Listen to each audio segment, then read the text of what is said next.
Well, how it let you fool. You know, I'm just gonna keep it real. Yeah, how I live. I might speak that slang, but got that word in. Yo, I can still pull up where I served in. They watching my moves, they observing. Steam my brother, it's whatever for you. I'ma serve. What you need? I might speak that slang, but got that word in. Yo, I can still pull up where I served in. They watching my moves, they observing. Steam my brother, it's whatever for you. I'ma serve. I'm standing right here, you can crucify me. I'll forever be a voice for the voiceless. Hang with the Lord, you can get on. Ask my haters who they put on. Do this for the Lord, we don't put on. And we lay down the blueprint, and we following the red band. Put a blue letter, re-reference. No blood or Crips, y'all brothers repent. You know the vibes when we bump shows. No, we going up, but don't speak on. Know what I'm on in real time. And we too lit for lies. The box say living lies. Don't need your criticize. Never met him one time, but my name in his mind. One more time, gotta remind. To stop the COVID, they wild. I might speak that slang, but got that word in. Yo, I can still pull up where I served in. They watching my moves, they observe. Steam my brother, it's whatever for you. I'ma serve. I might speak that slang, but got that word in. Yo, I can still pull up where I served in. They watching my moves, they observe. Steam my brother, it's whatever for you. I'ma serve. Yo.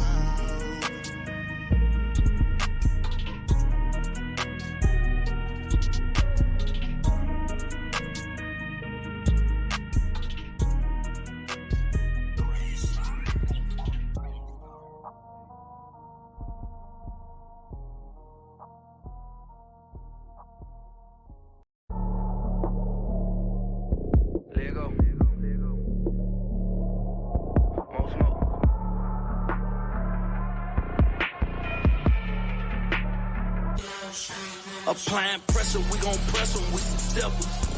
Give you this business, we got work, no, you can't help them. We certified in this walk, you been our Tesla. Better call us Israelites when you address us. Applying pressure, we gon' press them with some steppers. Give you this business, we got work, no, you can't help them. We certified in this walk, you been our Tesla. Better call us Israelites when you address us. Ay, we certified in this truth, do more than talk, we stand on it. The Lord called and I woke up like, why? Cause I didn't plan on it. I took a chance on it. Put in work, went put my hands on it. This life I live for real, them curses seal the deal. Quit playing, homie, we some big steppers. Dream wreckers, we the Israelites. This life here come with a price. Guys on earth, you heard me right, like what a sight. Show them we the greatest and they put up a fight. Stop their ears, ignore you, won't listen till you to say they like. But we ain't backing down, you still out here crashing out. The Most High gon' start cracking down, just keep acting out.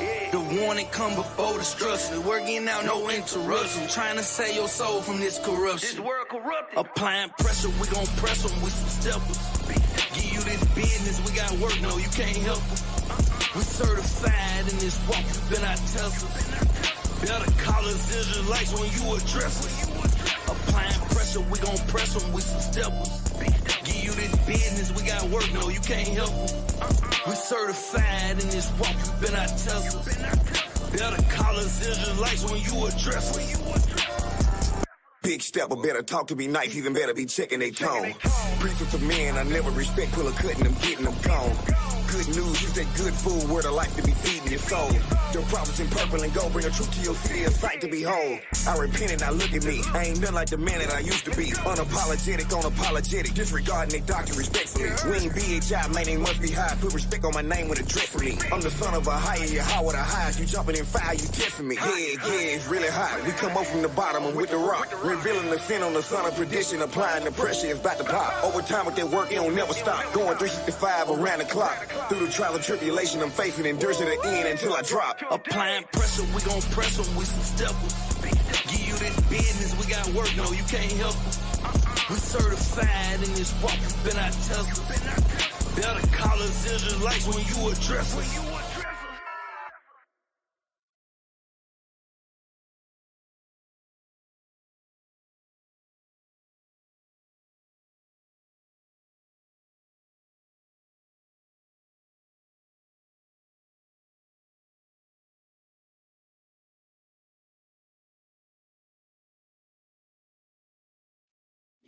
Hey, shalom, shalom, shalom. Ashar Shabbat, shalom.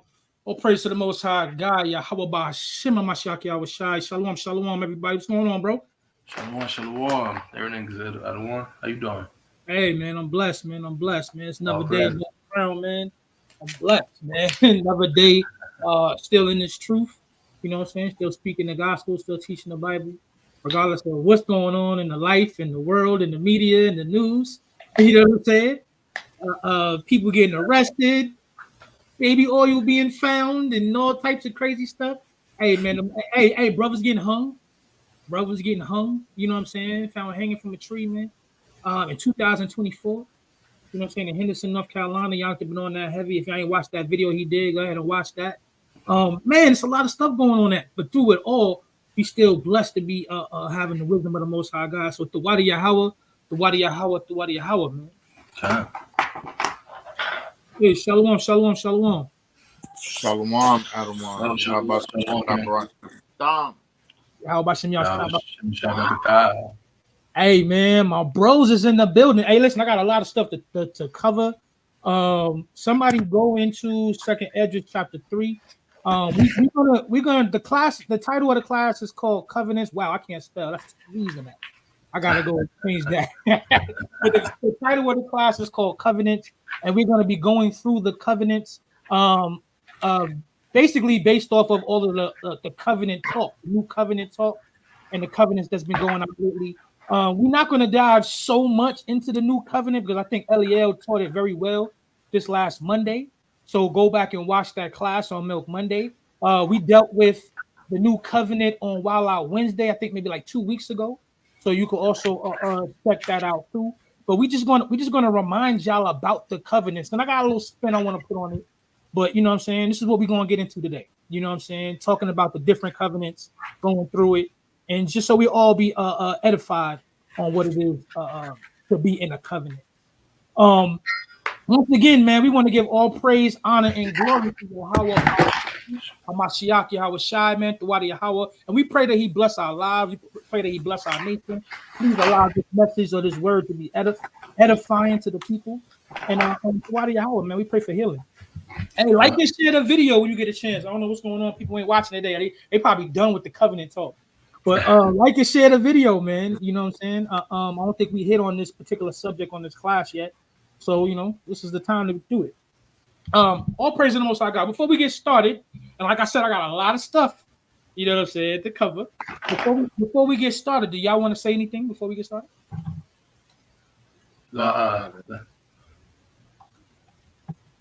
Hey, I'll be like, how? You know what I'm saying? I mean, that goes without saying. That goes without saying. I'll be like, yo, the Wadi Yahweh. The Wadi Yahweh. The Wadi Yahweh for life. The Wadi Yahweh for you, brothers. Sure. Hey, that's right. All praise to the Most High, man.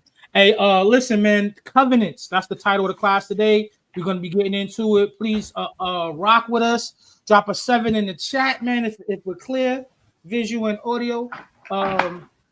Outside of that, man, let's get it. We're gonna start from the top in Second Esdras chapter 3. So whoever's gonna read that, stay there, and we're gonna go other places, and we're gonna continue to read that. All right. All right, got one. All right, this is the book of Second Esdras, chapter 3, from the top. In the 13th year after the ruin of the city, I was in Babylon, and lay troubled upon my bed, and my thoughts came up over my heart. Hey, so I saw the desolation. Okay, real quick, right? Go slow with this for me, real quick, right? Especially the beginning. So I'm sitting here and I'm reading. I want to share this with y'all. I'm sitting here and I'm reading, and I've been not really reading lately. I've been not really doing what I should be doing as regards to as a teacher. You know what I'm saying? So the Most High put it on me to read, and I'm sitting here reading, and the Most High sent me to Second Esdras chapter 3. And I really felt this beginning. It says, in the 13th year after the ruin of the city, I was in Babylon and lay troubled upon my bed. And my thoughts came up over my heart. So this is what I was literally doing. In the year 2024, I'm in Babylon. This is a place of confusion. I'm laying upon my bed, or at that particular moment, probably my couch. And thoughts are just coming into my head. Continue to read. Okay. Verse 2. For I saw the desolation of Zion, and the wealth of them that dwelt at Babylon. So when I'm reading this, right, because this is Ezra looking at Babylon and looking at Jerusalem, looking at Zion, you know what I'm saying? So I'm looking at this and I'm comparing it to what we're dealing with today. It says, I saw the desolation of Zion. Every time I turn on TikTok or Instagram, it's desolation of our people. Like our people were destroyed, man. They ratchet, they have no common sense. Like our people are really a desolation, man. And the thing about it is, in this Babylon, a place of confusion, confusion is wealth. You know what I'm saying? If y'all understand what I'm saying, living the life of a homosexual is poverty. It's not poverty. It's I don't know what the word to use. It's it's almost like a status. You know what I'm saying? It's like a benefit living in sin. Let's say that it's a benefit living in confusion and not knowing the truth. So, Go ahead. Just to add to your point, I go on social media every time, and I just seen people, posting abominations, right? Man and man, woman and woman, getting married, and people standing on the side just smiling, right? Oh, this is a joyous occasion. This is the best thing ever. They're so comfortable in their sin, they make it a highlight reel for themselves. So, like, it's crazy. Like, what if the Most High comes back, right? Yahushua comes back, and you understand, and he pulls up your social media feed. You feel me? Oh, that's what you be doing? That's what you be doing? Man, it's just like we don't care. We don't care to sin no more. The things that we used to run away from back in the day, we openly embrace it. And that's the desolation right there he's talking about. Yeah. You know what I'm saying? And it says, and the wealth of them that dwell in Babylon. You see being desolate, being in desolate, or being in confusion. Sometimes it'll give you wealth. It'll put you in position to be able to own and have things in this world. You know what I'm saying? Well, let's continue to read though. Go down to verse 4 for me. So this is a conversation that Ezra is really having with the Most High. He's upset. Matter of fact, we got to read verse 3. Let's read verse 3. Verse 3. And my spirit was sore moved, so that I began to speak words full of fear to the Most High, and said. So this is my feeling, right? My spirit started being moved. I started feeling vexed, thinking about the world, thinking about all of the sodomy and all of the children that's being touched, the kidnapped kids. Every time I turn on Facebook, there's another kid being missing. My spirit started being vexed over that. You know what I'm saying? So I feel Ezra and what he was dealing with, what he was talking about. So he's talking to the Most High. Let's continue to read. Verse 4. O Lord, who bearest rule, thou speakest at the beginning, when thou didst plant the earth, and that thyself alone, and commandest the people, and gavest a body unto Adam without soul, which was the workmanship of thine hands, and didst breathe into him, didst breathe into him the breath of life, and he was made living before thee. Hey, Salakia. So I want to touch on this very shortly, right? Go ahead, and grab me Genesis 2 and 7, and stay in that second Esdras. But since you in second Esdras, Ben Yum, go grab me Wisdom of Solomon 7 and 24. I just want to make sure that y'all understand very quickly, because I don't want to add this too much into the lesson, because we got a lot to talk about. But that breath of life, it says, and this breathing into him the breath of life. So we understand what the breath of life is, right? Everybody on this chat, everybody in this lesson knows what the breath of life is. If you don't, you about to get a crash course real quick. 2 precepts to get the understanding. Let's bring out Genesis 2 and 7 and Wisdom of Solomon 7, 24 and 25. Genesis 2 and 7. Bring out Genesis first, yeah. Genesis 2 and 7.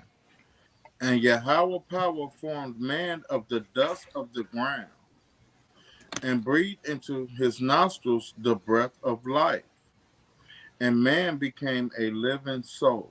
There's a reason why we bringing this out. We see in 2 Esdras 3 and 5, it says he gave a body unto Adam and breathed in him the breath of life. He was made living before them. Right? Read that Wisdom of Solomon. Yeah, Wisdom of Solomon 7 and 24. For wisdom is more moving than any motion. She passeth and goeth through all things by reason of her pureness. For she is the breath of the power of God. Hey, she's the what?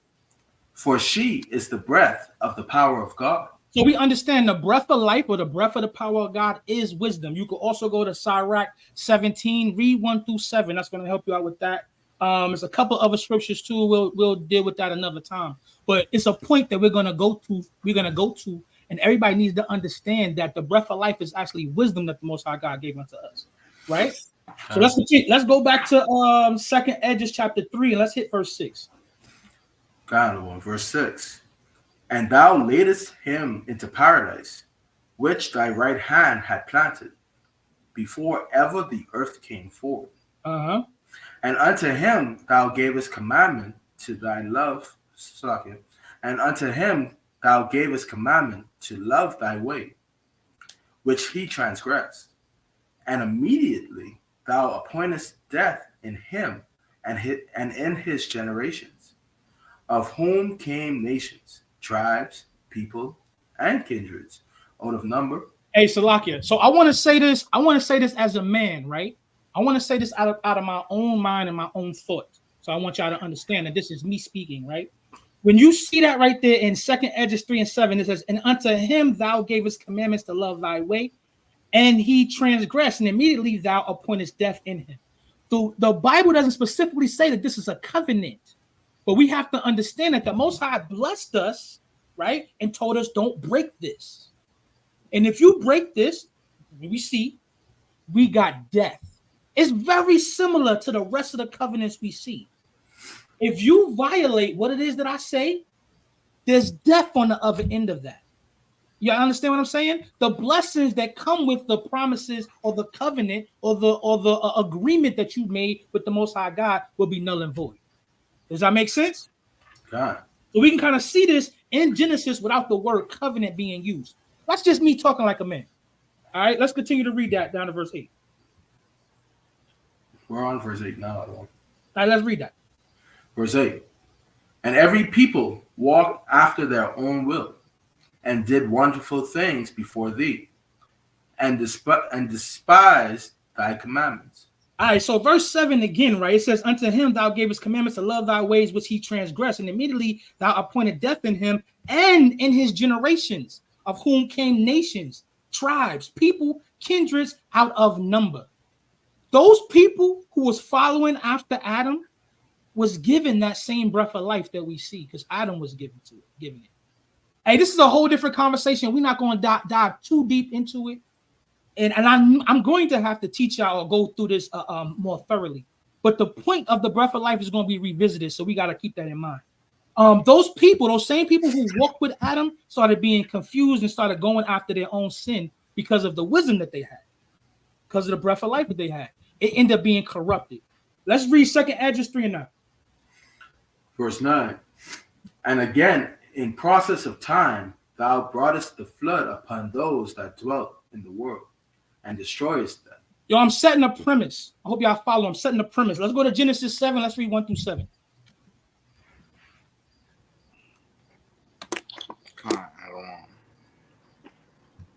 This is Genesis 7.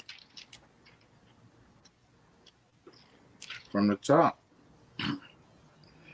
And Yahweh said unto Noah, come thou and all thy house into the ark.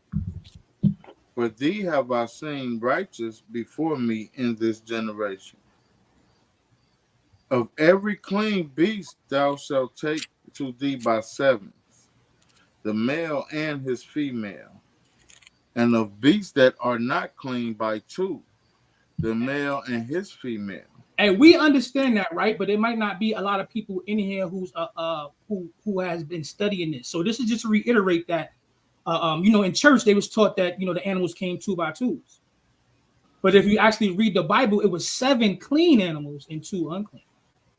Go ahead, continue to read. Of fowls also of the air by sevens, the male and the female, to keep seed alive upon the face of all the earth. Uh-huh. For yet 7 days, and I will cause it to rain upon the earth 40 days and 40 nights. And every living substance that I have made will I destroy from off the face of the earth. Go ahead. And Noah did according unto all that Yahweh commanded him. And Noah was 600 years old when the flood of waters was upon the earth. And Noah went in, and his sons, and his wife, and his sons' wives with him, into the ark, because of the waters of the flood. All right, so this is the premise, right? Noah was given this instruction to build this ark to save a righteous remnant. You know what I'm saying? Let's go to 2nd Edges 3. Let's read 10 and 11. And then we're going to go to Genesis 6 and 8. Verse 10.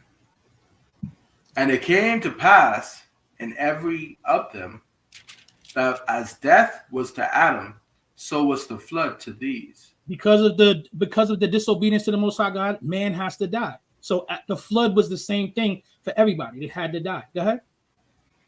Nevertheless, one of them thou leftest, namely Noah, with his household, of whom came all righteous men. So this is exactly what we just read, right? Go down to Genesis 6. Let's read 8, and we're going to read that down to 13. Genesis 6 and 8. But Noah found grace in the eyes of Yahweh.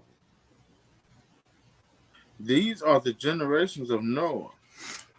Noah was a just man and perfect in his generations. And Noah walked with God.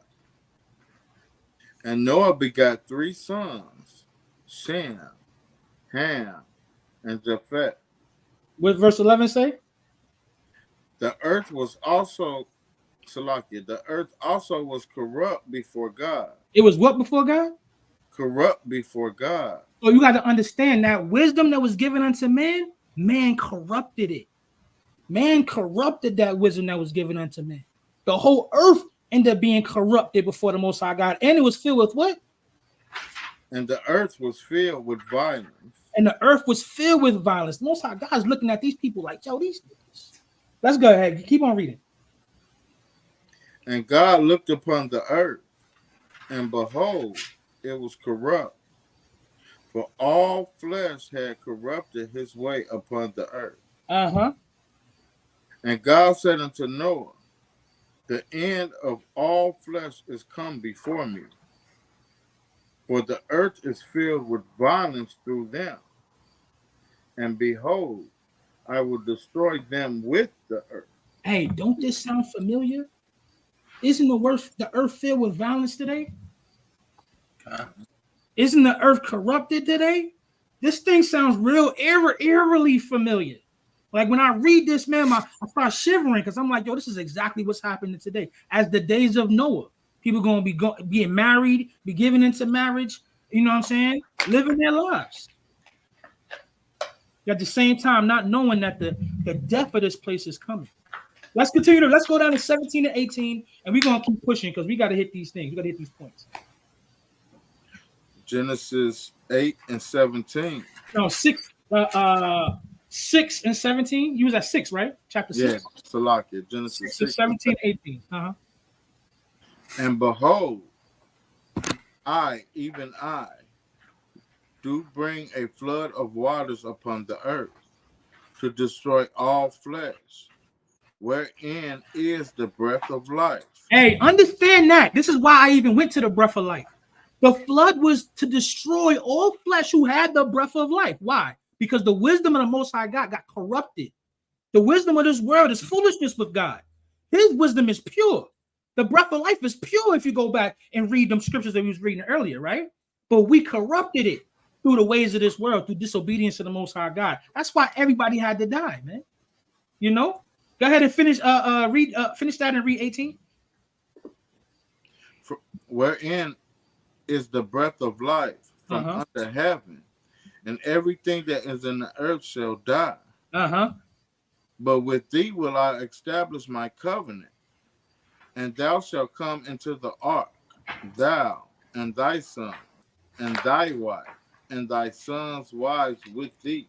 So in the midst of the world getting ready to end, and most people on the earth getting put to death, the Most High God had mercy. The Most High God decided to keep a remnant, not only a remnant, but he decided to make a covenant, an agreement, and a contract with Noah and with his chosen people. So listen, them brothers, Noah didn't really have no benefit to the Most High God at that particular moment in time. There was no benefit for this covenant right here. The Most High God decided to make this covenant on his own. Matter of fact, let's go to Genesis 8 and let's read 20 through 22. Genesis 8. And then we're gonna go to 9 and 1. And 20. And Noah builded an altar unto Yahweh, and took of every clean beast, and of every clean fowl, and offered burnt offerings on the altar. And Yahweh smelled a sweet savor. And Yahweh said in his heart, I will not again curse the ground any more for man's sake. For the imagination of a man's heart is evil from his youth. So we know that the heart is the mind, right? So the imagination of man's mind is evil from his youth. Even though the Most High God gave Adam the breath of life, he still had an evil remnant, an evil seed inside of him because of his flesh. It can be corrupted. The flesh can be corrupted. That's why it's so important when we look at things like the new covenant. You know what I'm saying? And nobody have to teach their neighbor anymore, and the word will be in their inward parts. We talking about no corruption anymore. I know I'm jumping ahead, I'm jumping far ahead, but y'all gotta understand what the scripture is saying. You know, he smelled a sweet savor, something that was appeasing to him. It's not about the sacrifice, it's about the obedience. Am I making sense? It's not about the sacrifice, it's about the obedience. You accomplished the task that I set for you. Well done, my faithful servant. That's smelling a sweet savor, just like the Most High God said to Christ. Let's continue to read on. Matter of fact, where we at? What verse we on? This is 21. Hey man, shoot, I don't even want to read all of this, but there's some good points in here. Let's hit Genesis 9. Let's start at the top, and we're gonna jump around a little bit so we can move on because it's a lot to read, and I don't want to read it all. This is Genesis 9 and 1. And God blessed Noah and his sons, and said unto them, be fruitful and multiply and replenish the earth. Hey, sound familiar, right? Come on, let's continue to read verse 2. And the fear of you and the dread of you shall be upon every beast of the earth, and upon every fowl of the air, upon all that moveth upon the earth, and upon all the fishes of the sea. Into your hand are they delivered. Yo, understand, we see this in Genesis dealing with Adam. We see that, not Slakia, with man, period. With man and woman. We see this dealing with Adam too. Everything was given into his hands. He ended up naming them at the end of the day. The point that I'm making is the Most High God, and I said from me speaking as a man, we can kind of see the covenant between the Most High God and Adam. Well, right here is the example of the covenant between the Most High God and Noah with the same stipulations. Be fruitful and multiply. Subdue the earth. The fear of you will be on all living creatures. This is the same thing we've seen with Adam. That makes sense? God. Let's go down to 12. Let's go down to 9. And let's read down from 9 a little bit down from 9. Genesis 9 and 9.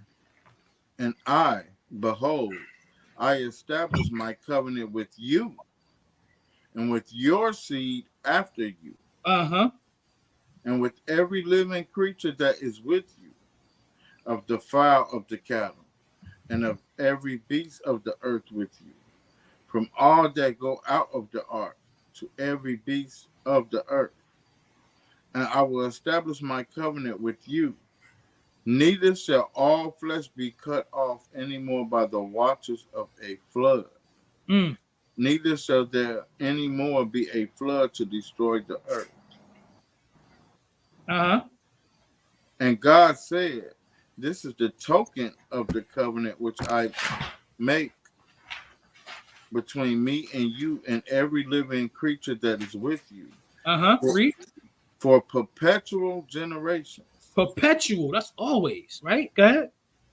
I do set my bow in the cloud, and it shall be for a token of a covenant between me and the earth. Hey, the point of the matter is that rainbow that we see, it's not an LGBTQ XYZ thing. This thing right here is in the Bible for us. The covenant the Most High God gave to us that He won't destroy the earth with a flood.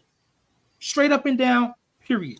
The corruption of man corrupted the gift that the Most High God gave to us. The representation or a token of His covenant or His promise to us. That's a corruption of man. It's going to further bring the fires to this land. Ben Young, you had something before you move on? God, it's like it. Just a quick thing that just jumped on my mind. The Most High made a covenant, right? He put the rainbow in the sky for us, right? So that He won't flood the earth with water anymore, right? But if you understood the science of it, I looked at it from the science perspective of it. You know, the rainbow is water. It's literally the reflection of the sun off of water droplets in the sky. Yeah. So that right there showing you why the Most High even set that rainbow up. Because remember, when the earth flooded, the heavens was broken and the water came down, and the water that we see in the rainbow was in the heavens, basically, right? Which is the sky. This is water that's literally moving in the sky due to the atmospheric pressure. So, I mean, from my standpoint, you know, because I have a scientific mind, I see it like that. The Most High, He's just amazing. Yeah. I had that eureka moment just now. You had something? Oh, okay, kind. Hey, let's go to 2nd Esdras 3 and 12, and then we're gonna read some more on that until we go to the next point. All right. And we all understand that the rainbow is given to us as a covenant, that He won't destroy us with water anymore. We all understand that. Like, everybody got that point. I think everybody kind of knew that, but if you didn't, that's some information for you. Come on, let's keep moving. All right, God. This is the book of 2nd Esdras, chapter 3, verse 12. And it happened that when they that dwelt upon the earth began to multiply, and had gotten them many children, and were a great people, they began again to be more ungodly than the first. Hey, we see that in the Tower of Babel. You know what I'm saying? We see that in many different instances when you come to Babylon, in general. When you go to Nimrod, when you go to what's his wife name, Ishtar. When you go into all of those things, man, you can see that men started being even more corrupt than pre-flood. Let's go to 2nd Esdras 3 and 13, down to 15. Verse 13. Now when they lived so wickedly before thee, thou didst choose thee a man from among them, whose name was Abraham. Him thou lovest, and unto him only thou shewest thy will. At that particular time, the Most High God sent His will or His blessings to a particular seed line. It ended up at Abraham. Nobody else was given that will of the Most High God at that particular point in time. You know what I'm saying? We see Melchizedek, but Melchizedek is a different instance. He has no beginning and no end. You know, but let's continue to read. God. Verse 15. Verse 15. And made us an everlasting covenant with him, promising him that thou wouldest never forsake his seed. Kind. All praise to the Most High. Let's go to Genesis 12, start at verse 1. We're going to hit on this Abrahamic covenant before we move on. Let's try to get it smooth so we can we got a lot more covenants to hit. After Genesis 12, we're going to go to 13. Genesis 12 and then Genesis 13. This is Genesis 12 from the top. Uh-huh. Now Yahweh has said unto Abram, get thee out of thy country, and from thy kindred, and from thy father's house, unto a land that I will show thee. Uh-huh. Read. And I will make of thee a great nation, and I will bless thee, and make thy name great, and thou shalt be a blessing. And I will bless them that bless thee, and curse him that curseth thee. And in thee shall all families of the earth be blessed. So what did Abraham do, or Abram at this particular point in time? What did he do? So Abram departed, as Yahweh had spoken unto him, and Lot went with him.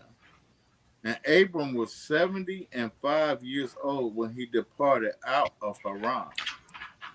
That's right. So the fact of the matter is, Abraham listened to the Most High God and obeyed. We just was talking about obedience is better than sacrifice, right? Where the Most High God chose Abraham because of his indication of being willing to be obedient. You know what I'm saying? If the Most High God calls you out of a particular place, calls you out of a people or a land, and you don't move, well, the blessings that come after that is null and void. If the Most High says, yeah, this is what I need you to do, and you don't do it, well, the rest of that stuff, it makes no sense even writing it down. But the fact that he moved when the Most High God says move, all of those blessings, how all of those who bless thee will be blessed, and those who don't bless us will be cursed, those things are in full effect today. Because this thing goes on for generations. Let's go hit Genesis 13. Let's hit 14 through 18. Genesis 13 and 14. And Yahweh said unto Abram, after that Lot was separated from him, lift up now thine eyes, and look from the place where thou art northward, and southward, and eastward, and westward. For all the land which thou seest, to thee will I give it, and to thy seed forever. And I will make thy seed as the dust of the earth, so that if a man can number the dust of the earth, then shall thy seed also be numbered. This is also a blessing. This is also a covenant. You be obedient to me, your seed is going to cover this earth. The Israelites, your seed, period, is going to cover this earth. Abraham got a lot of people that come from Abraham. Well, Abraham got a lot of people that come from Abraham. He got a lot of people that come from him. All the Ishmaelites come from Abraham. You know what I'm saying? All of us, all the Edomites come from Abraham. Let's think about it. That don't make them the children of the promise or the children of the blessings, you know, because they did not bless us as we see in earlier. What was that? Genesis 12. Now, this is the most central to the biblical story. Abraham is the most central figure outside of Christ. Argumentatively, maybe Moses. But Moses comes from Abraham, so Abraham would be one of the most important figures outside of Christ that we see in the Bible. You know what I'm saying? God promises Abraham land, descendants, and blessings. Understanding Abraham's covenant is paramount to understanding concepts like the promised land, like the elect, like the people of God, like the inheritance, even the promises at the end of the day. All of the promises, not just the land, but the promises of us governing or being above all people. We have to understand what Abraham did in his willing to be obedient to the Most High God to be able to receive these promises. Let's hit Genesis 15. This is Genesis 15 from the top. After these things, the word of Yahweh came unto Abram in a vision, saying, Fear not, Abram, I am thy shield, and thy exceeding great reward. And Abram said, Yahweh power, what wilt thou give me, seeing I go childless? And the steward of my house is this Eleazar of Damascus. And Abram said, Behold, to me thou hast given no seed, and lo, one born in my house is mine heir. And behold, the word of Yahweh came unto him, saying, This shall not be thine heir, but he that shall come forth out of thine own bowels shall be thine heir. And he brought him forth abroad and said, Look now towards heaven, and tell the stars, if thou be able to number them. And he said unto him, So shall thy seed be. Khan. So this is going back to what we were just reading, how his children will be as the stars or the sands of the sea. Let's drop this down to verse 18 in this chapter. Verse 18.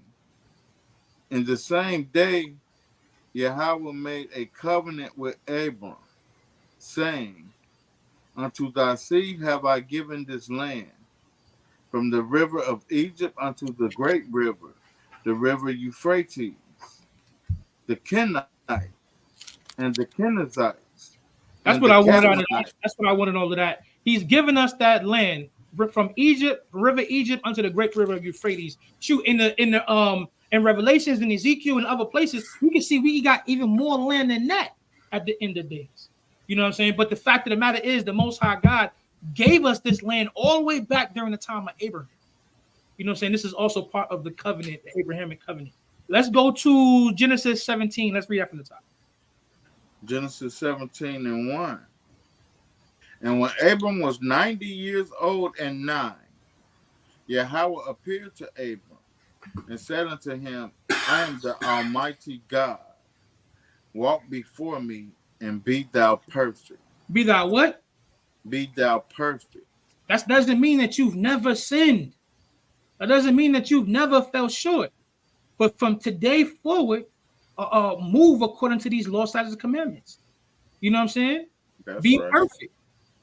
Now, we all fall short of the glory of the Most High God. But for today, you're going to be perfect. We're going to be perfect, man. But we're going to strive for perfection. Would you say, man falleth 7 times, but the righteous man falleth 7 times. Why is he righteous? Because he gets back up every time. Kind. I be feeling like laying down sometimes, bro. But I got y'all, I got my family, my wife, everybody trying to keep me in the spirit, man, and I appreciate y'all. Let's continue to move. Let's continue to move. And I will make my covenant between me and thee, and will multiply thee exceedingly. And Abram fell on his face, and God talked with him, saying, As for me, behold, my covenant is with thee, and thou shalt be a father of many nations. Neither shall thy name Go ahead in verse 6. And I will make thee exceeding fruitful, and I will make nations out of thee, and kings shall come out of thee. And I will establish my covenant between me and thee and thy seed after thee in their generations for an everlasting covenant, to be a God unto thee, and to thy seed after thee. And I will give unto thee, and to thy seed after thee, the land wherein thou art a stranger, all the land of Canaan, for an everlasting possession, and I will be their God. Hey, but this is a clause, right? Go ahead, read verse 9. And God said unto Abraham, Thou shalt keep my covenant, therefore, thou and thy seed after thee in their generations. Hey, he's saying, yo, you gonna keep the covenant, thou and thy seed, right? And you're gonna get blessed, right? Go ahead, read verse 10. This is my covenant, which ye shall keep between me and you and thy seed after thee. Every man child among you shall be circumcised. Hey, man, and we know what the circumcision is, cutting off the foreskin of a man's penis. Go ahead, continue to read. And this is also, and this is a similar to the circumcision of the heart. Because we're dealing with the flesh, but it moves on into a spiritual connotation. We have to understand the original Adam was a man of the earth. You know what I'm saying? And at the end of the day, you're gonna have, you know what I'm saying, the Son of Man, which is Christ, being a spirit. You know, go ahead, continue to read though. And ye shall circumcise the flesh of your foreskin, and it shall be a token of the covenant betwixt me and you. Yeah. And And he that is 8 days old shall be circumcised among you, every man child in your generations. He that is born in the house or bought with money of any stranger, which is not of thy seed. Hey, listen. If you got your cousin's child in your crib staying with you, that child got to be circumcised. God. You know what I'm saying? If you got whoever staying in that child got to be circumcised on the 8th day. Especially if it's your crib and you're like, listen, if you don't want to obey, you got to go. That's according to the law. That's according to what the Most High God told us to do. You a child of Abraham? You a child of this covenant still? God. Yeah, we got to do this. Go ahead. And not only that, Adawan, we got to realize what happens when your penis gets circumcised. You tell us. You bleed. Oh, that's a fact. Right? What happens on the 8th day? You get circumcised. on the 8th day, right? And y'all medical people who deal in the medical field might know this. On the 8th day, a child has enough. I don't know if it's hemoglobin. I forgot what it is, but it stops the bleeding. You know what I'm saying? Yeah, you know what I'm saying. So it'll slow down the bleeding and allow the healing to come quicker after the 8th day. But my point was just like with the covenant with Moses, right? He had to sprinkle the blood on the people. And tabernacle, right? Just like his like the blood was the token of that covenant. Blood was the token of Abraham's covenant too. Hey, that's a mighty point. We're gonna dive into that too. What up, Ben Yum Yum? No, I was just gonna talk about what you were just saying. I believe it's vitamin K in the blood is highest at that time of circumcision around the 8th day, which helps in clotting. Clotting. Yeah. All praise. That's good information to have. You know what I'm saying? A lot of it, like Ben Yum Yum said, is science that we didn't understand. We see that and I don't want to go too far off, but we see that in the dietary laws. Those things that we eat literally kill us. And the Most High is trying to reserve our lives, man. You know what I mean? But let's continue to where was we at? 13. Go ahead, read. He that is born in thy house, and he that is bought with thy money, must needs be circumcised. And my covenant shall be in your flesh for an everlasting covenant. So the covenant is for all of the slaves and everybody who you rule over, right? No, that's the covenant is for you and your seed. Everybody in your household got to be obedient to the covenant for a fact. But the covenant is for you, it's for Abraham and his seed. You know what I'm saying? Everybody else just got to fall in line. And that is a representation of the kingdom when you're going to have different hierarchies. You know what I'm saying? You're going to have people that's going to be above other people. We see that in Deuteronomy 7:6, 14:2. We see that all throughout the laws of God. A Christian to try to tell you the covenant is for everybody because it reads like that, right? But they just falling in line because Abraham said so. You know what's crazy? It's lucky. Yeah. They're right and wrong at the same time, based off of what we just learned so far. The rainbow covenant is for them. You know what I'm saying? Right. But this covenant we just talked about just now, it ain't for you. That's facts. You understand? So you're right. The covenant is for you, but not this one. Not this one. Just not this one. Hey, shalom to everybody who's coming in the building. Shalom, everybody. I see my bro Wall in the building. Shalom, ma. To everybody. Shalom, Ashar Shabbat, shalom. Let's continue to read. There's another point I want on this. Continue to read. The uncircumcised man child whose flesh of his foreskin is not circumcised, that soul shall be cut off from his people. From every nation, from everybody.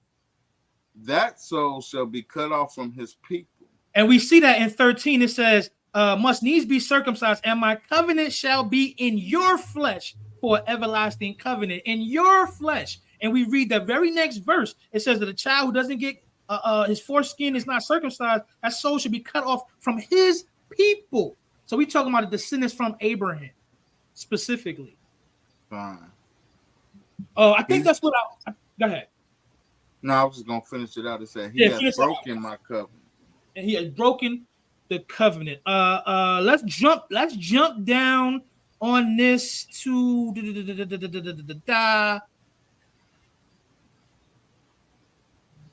verse 19.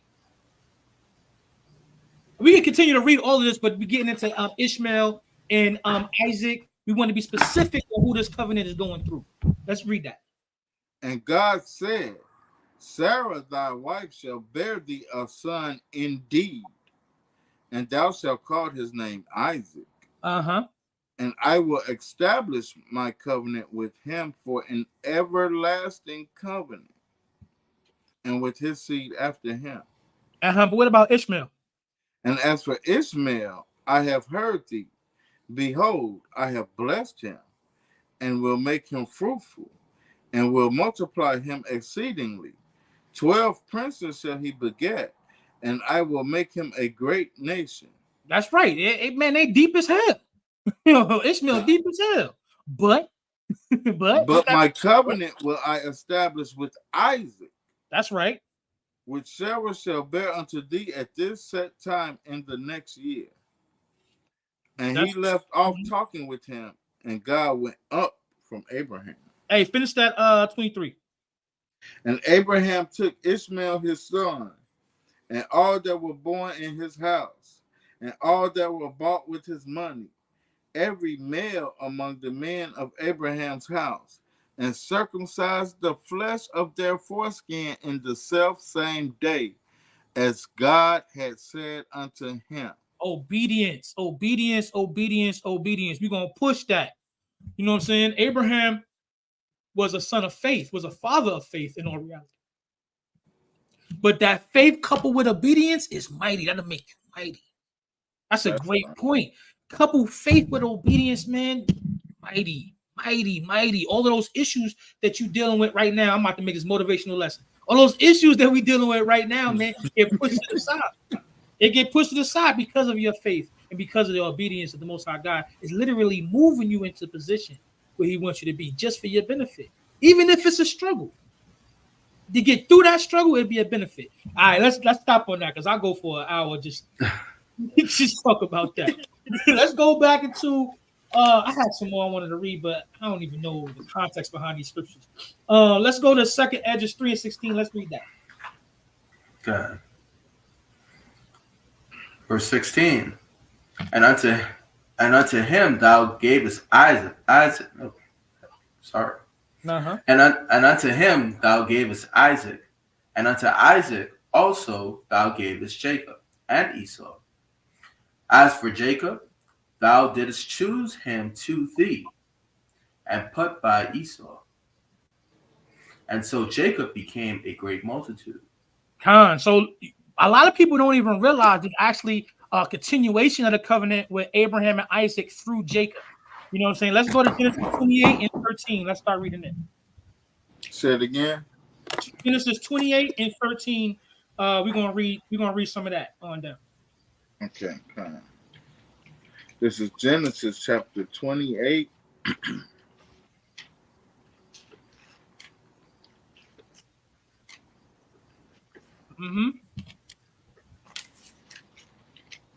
Hey, that brother sound like that brother got a new Bible over there. 28 and 13. God. And behold, Yahweh stood above it and said, I am Yahweh, power of Abraham thy father, and the power of Isaac. The land whereon thou liest, to thee will I give it, and to thy seed. And thy seed shall be as the dust of the earth. And thou shalt spread abroad to the west, and to the east, and to the north, and to the south. And in thee and in thy seed shall all the families of the earth be blessed. Yeah, you ain't gonna tell me no Israelites in North America. It's a prophecy right here. We're gonna be spread to the north, to the west, to the east. Yeah, you got Israelites in China. There's a prophecy right here before you get to Deuteronomy 28 and 64. This is the prophecy. That we're going to be spread throughout the whole earth. You can't get away. You can't get around from that. Let's continue to read. And behold, I am with thee, and I will keep thee in all places whither thou goest. Hey, this is a part of the covenant we didn't see with Abraham, right? Yo, Jacob, Most High said to Jacob, I'm going to be with you wherever you go. Even, this is me talking, even in the midst of your captivity. We're going to touch on that too. Let's continue to read. And behold, I am with thee, and will keep thee in all places whither thou goest, and will bring thee again into this land. But I will not leave thee until I have done that which I have spoken to thee of. And Jacob awakened out of his sleep. Hey, yo, listen, my bad, Slakia. If the Most High God would have left us before he brought us into the land, this right here would have been null and void. When Most High said to Abraham, get out the way, I'm gonna just start a whole new nation with you. His word would have been questionable. If y'all understand what I'm saying. But we can never question his word because everything he said is true. That's right. Let's continue to read. And Jacob awaked out of his sleep, and he said, surely Yahweh is in this place, and I knew it not. And he was afraid and said, how dreadful is this place? This is none other but the house of God, and this is the gate of heaven. And Jacob rose up early in the morning and took the stone that he had put for his pillows and set it up for a pillar and poured oil upon the top of it. Anointed it. Go ahead. And he called the name of that place Bethel. But the name of that city was called Luz at the first. And Jacob vowed a vow, saying, if God will be with me and will keep me in this way that I go, and will give me bread to eat and raiment to put on, so that I come again to my father's house in peace, then shall Yahweh be my power. And this stone, which I have set for a pillar, shall be God's house. And of all that thou shalt give me, I will surely give a tenth unto thee. Understand what it is he's saying, right? If you will allow me to be able to go back into my father's house, which he did. After he left Laban, the Most High God said, all right, now it's time for you to go back home. You know what I'm saying? And he ended up going back home and meeting up with Esau. We ended up meeting up with Esau in the way. You know what I'm saying? We ended up having that conversation. So when he asked the Most High God to do, he did. So what does that mean, right? He said, I can come back to my father's house in peace, then shall the Lord be my God. Well, he allowed him to come back home in peace. It says, and this stone which he anointed shall be a pillar, you know what I'm saying, shall be God's house. And where he set that stone became Jerusalem.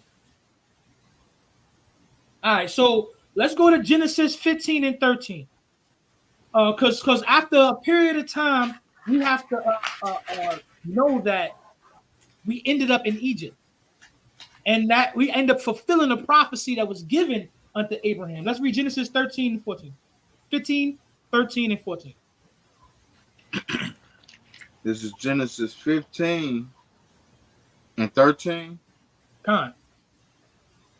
And he said unto Abram, know of a surety that thy seed shall be a stranger in a land that is not theirs, and shall serve them. And they shall afflict them 400 years. And also that nation whom they shall serve will I judge. And afterward shall they come out with great substance. So this is a prophecy right here, right? You have to go into captivity for 400 years.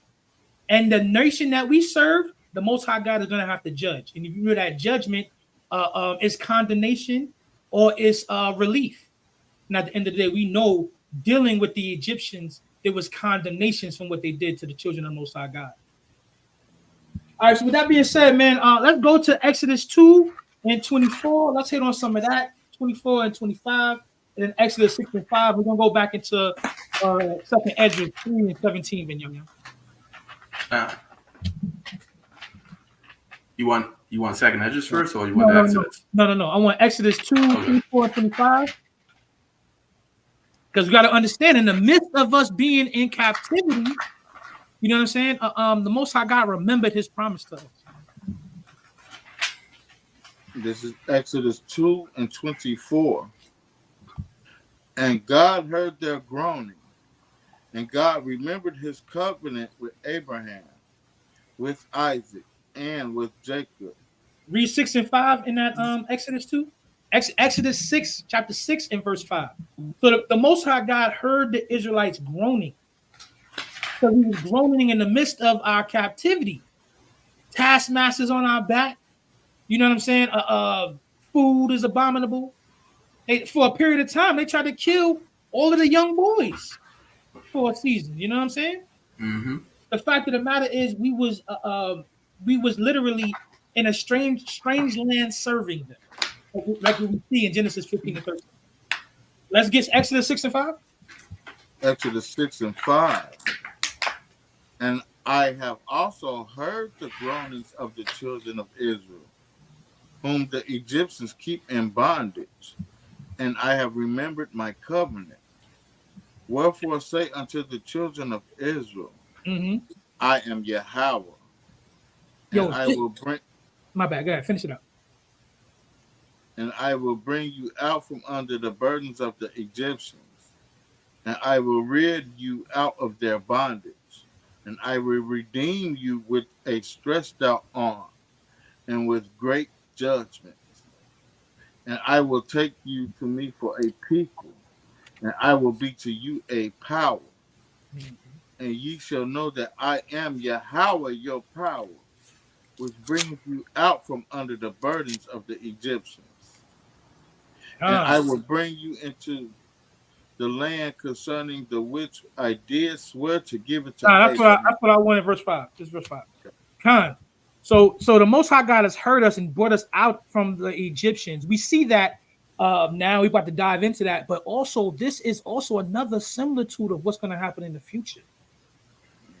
Egypt is just a word meaning captivity, and the Most High God with a stretched out arm, and with fury poured out, which is Christ. You know, we see that in Isaiah 60. We see that in Isaiah when He's coming through. Who's just coming from Basra with the blood up to the horse's bridle. We see that. That's fury from Christ, from the Most High God through Christ. Let's go to the second Ezra 3 and 17. Let's read it out in 19. Then we're gonna go to Exodus 9 and 19. Beside All right, this is second Ezra 3 and 17. And it came to pass that when thou leadest his seed out of Egypt, thou broughtest them up to the Mount Sinai, and bowing the heavens, thou didst set fast the earth. Movest the whole world, and madest the depths to tremble, and troublest the men of that age. Yo, we got to understand that everybody in the earth heard about these people coming out of Egypt. They heard about the plagues. The whole earth heard about this power that's coming through wrecking shop. The whole earth was quivering, man. It made the earth to tremble. The scriptures say, man. Go ahead and read verse 19. Verse 19. And thy glory went through 4 gates of fire, and of earthquake, and of wind, and of cold, that thou mightest give the law unto the seed of Jacob, and diligence unto the generation of Israel.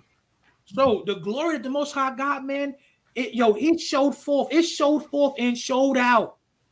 You know what I'm saying? In many different ways. It's using an example of gates of fire and of earthquake and of wind and of cold. The Most High uses all types of resources to try to convince the children of Israel, to give them a law.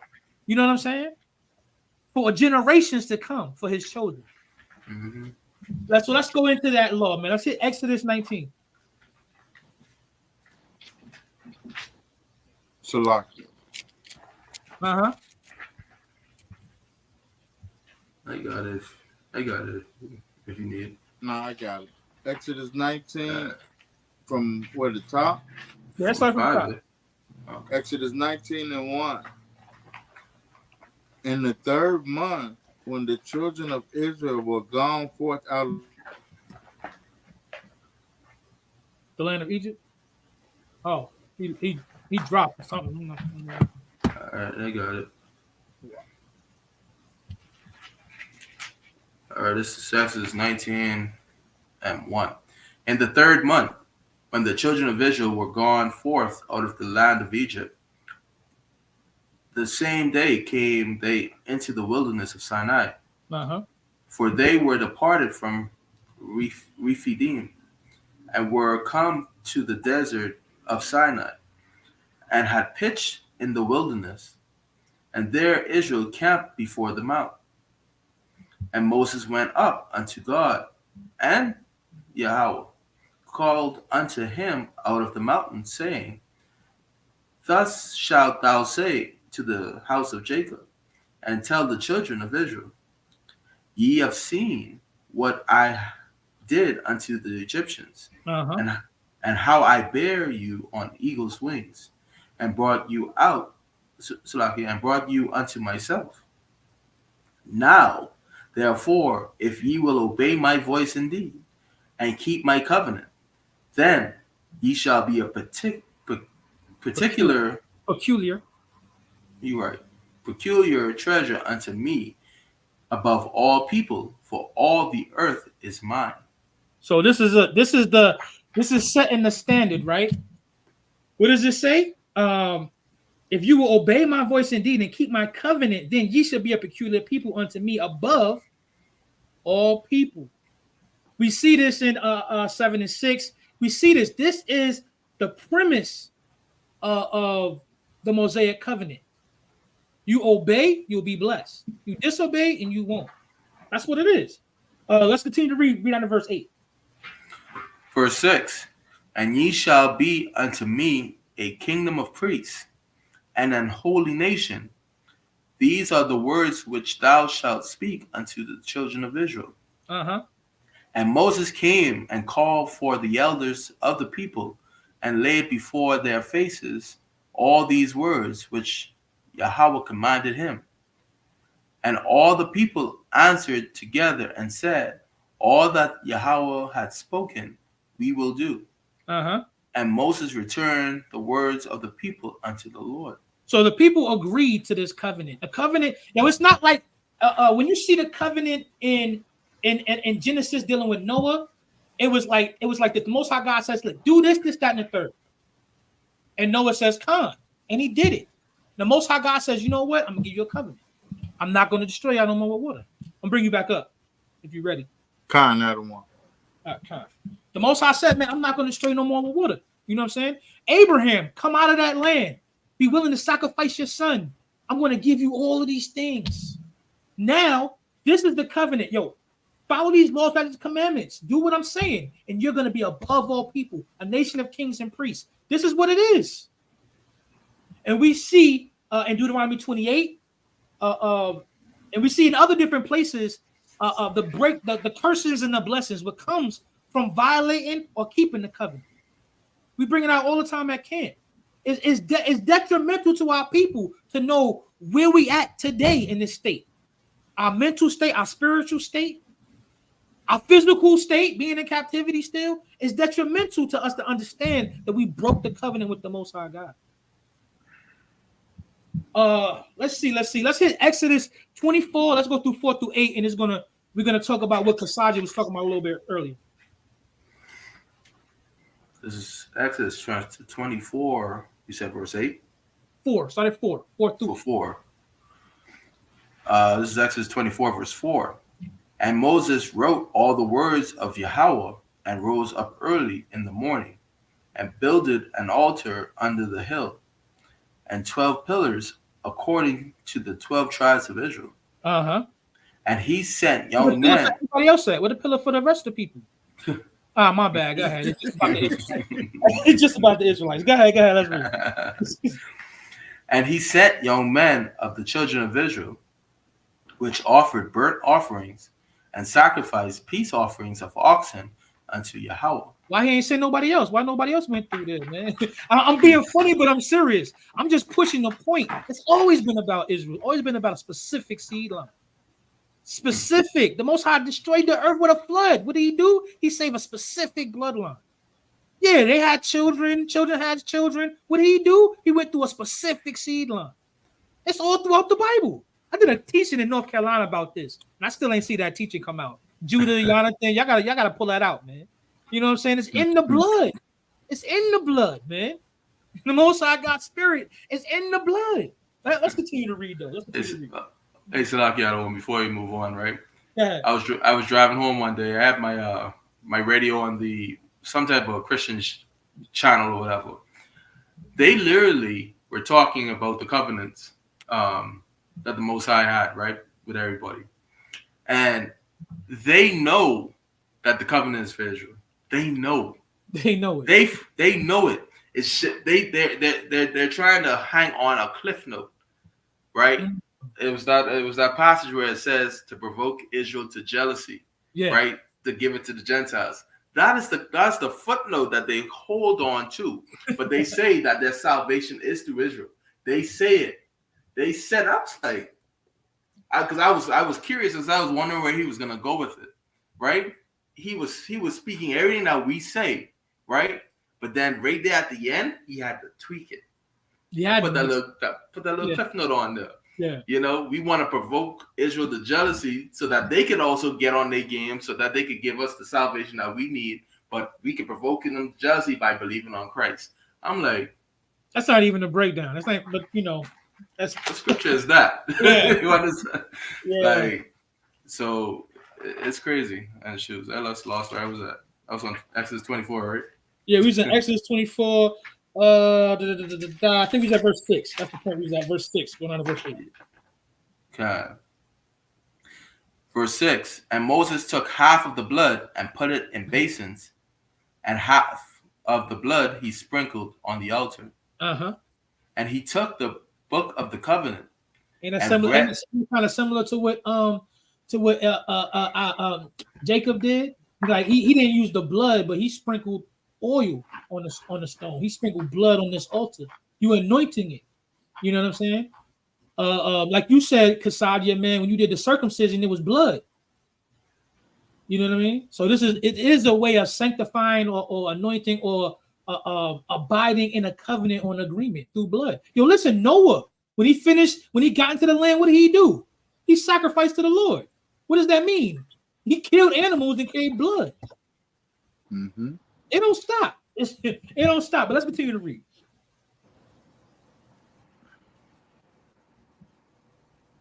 Yeah. Read verse 7 again from the top. And he took the book of the covenant. Yeah. And he took the book of the covenant and read in the audience of the people. And they said, all that Yahweh had said, will we do, and be obedient. Mm. And Moses took the blood and sprinkled it on the people, and said, behold, the blood of the covenant which Yahweh had made with you concerning all these words. That's right. And we understand the people was the Israelites because he had the altars that he built, the pillars he built for the Israelites, the 12 pillars for the Israelites. So even though that doesn't say specifically Israel, we understand that blood was put on the Israelites. I think that's what I wanted under that. Understanding the Mosaic covenant is just like understanding the Abrahamic covenant. It's very important, man. We see in this law, in the covenant, which is the law, you know what I'm saying? We see sacrifice, we see circumcision, we see how to deal with our neighbors, what foods to eat. All of these things, man, we agreed to do. Now let's go back to 2nd Esdras chapter 3 and let's hit 29 to 22. Kasaja, go to Leviticus 26 and 18. You say when we jump down to 29? 20. I want 2nd Esdras 3, 20 through 22. 20, 22. I'm tripping. All right, this is Second Esdras chapter 3, verse 20.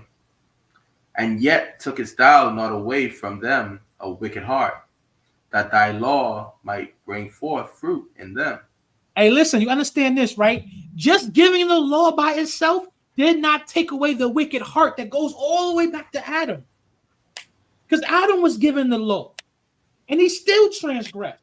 So it didn't take away the wicked heart just by giving you a blueprint or a roadmap. I got a roadmap, but I'm still taking detours. Think about it, yo. I got the GPS going directly to the house that I need to go to, but I want to make a detour because I want to see the lake. I want to go to the beach. I want to go see my friend's house over here. But that detour could be a place of death. You could be stuck in traffic for hours, running out of gas. Your car broke down, all because you decided to take a detour. Maybe you ran out of oil. Maybe you ran out of oil because you decided to take a detour. I don't know. I think it's deep. Let's continue to read on that second edge of street. Verse 21.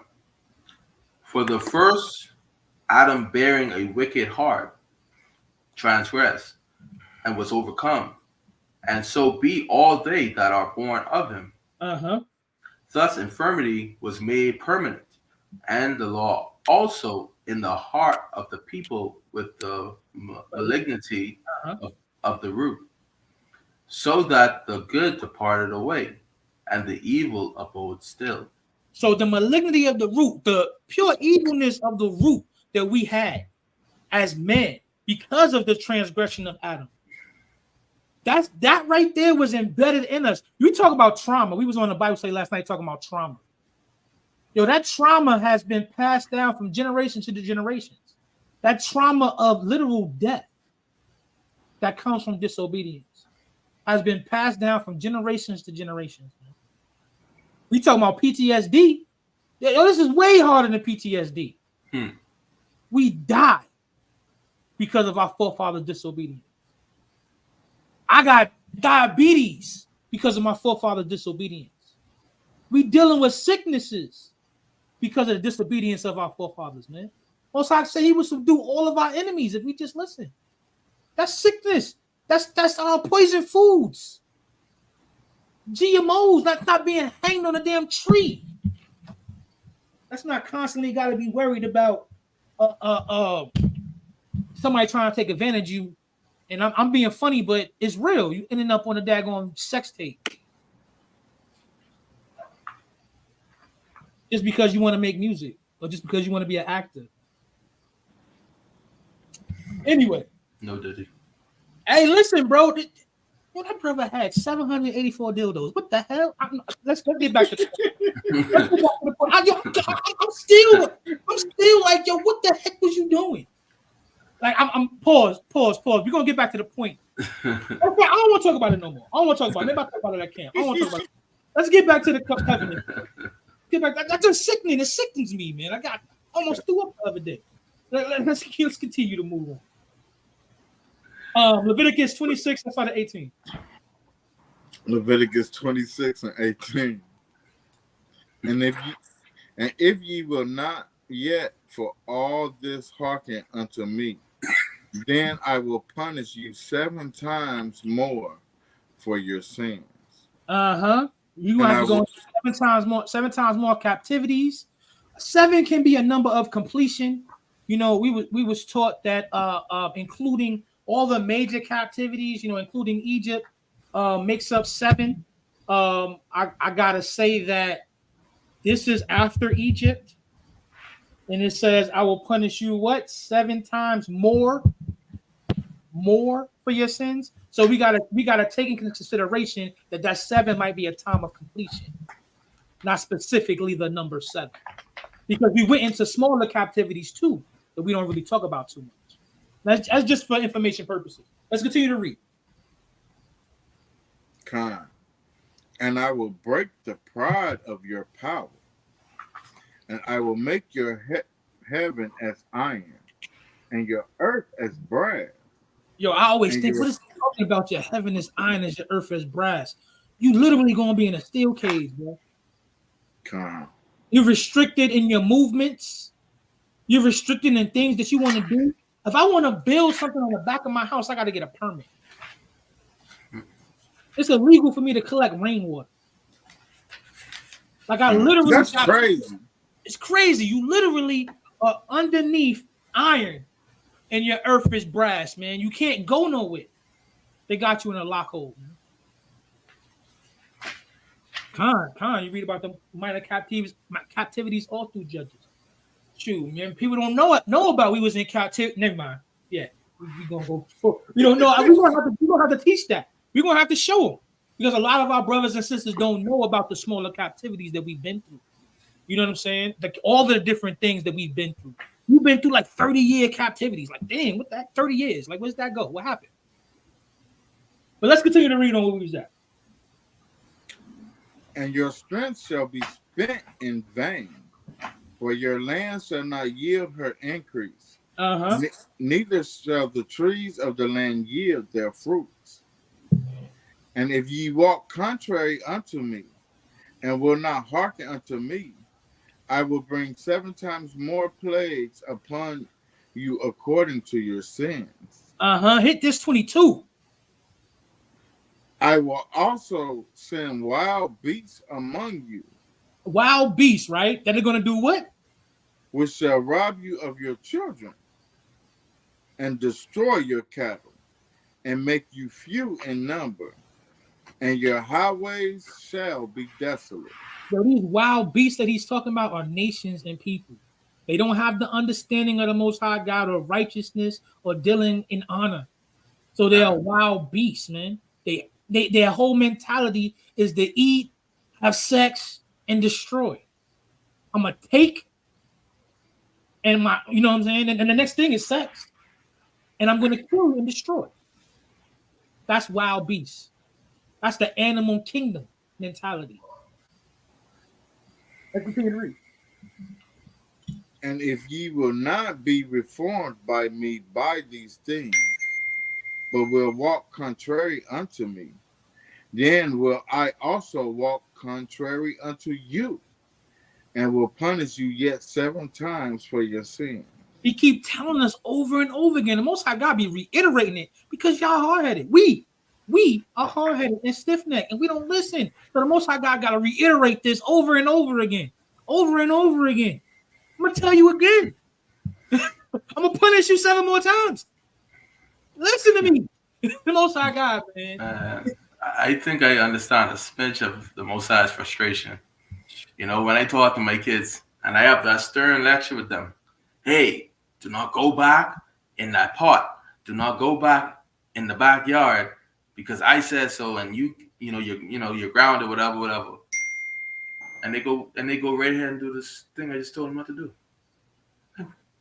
Are y'all even listening to me? You understand? Like, am I speaking English? Like, come on. Man. So if I get irritated by that, right? I'm like, yo, yeah, they're just kids. They have a short attention span. Yeah, maybe that dad talks too long and they ain't really trying to hear all that. But still, like, I told you not to do X, Y, and Z. Yes, you still go ahead and do X, Y, and Z. Yeah. I think I need to redirect you and say do A, B, and C in hopes that you don't do X, Y, and Z. Right? Yeah. I gotta use manipulation. Right. Where was we at? What verse was we at? 22? 20, I think 24. Let's say 25. We got so much. Hey, yo, listen. Y'all read this. This is so good, though. But y'all read this. Hit 25. Hit 25. Because I want to keep it moving. But hit 25.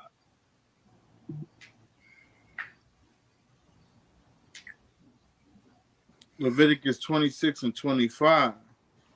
And I will bring a sword upon you that shall avenge the quarrel of my covenant. That shall do what? Avenge the quarrel of my covenant. Understand that the Most High God used Esau as a sword. His blessing was the sword. And the scripture says to what the covenant? To avenge the quarrel of my covenant. Because of our disobedience and us breaking our word, he sent the beast to come and avenge him and our disobedience to the covenant.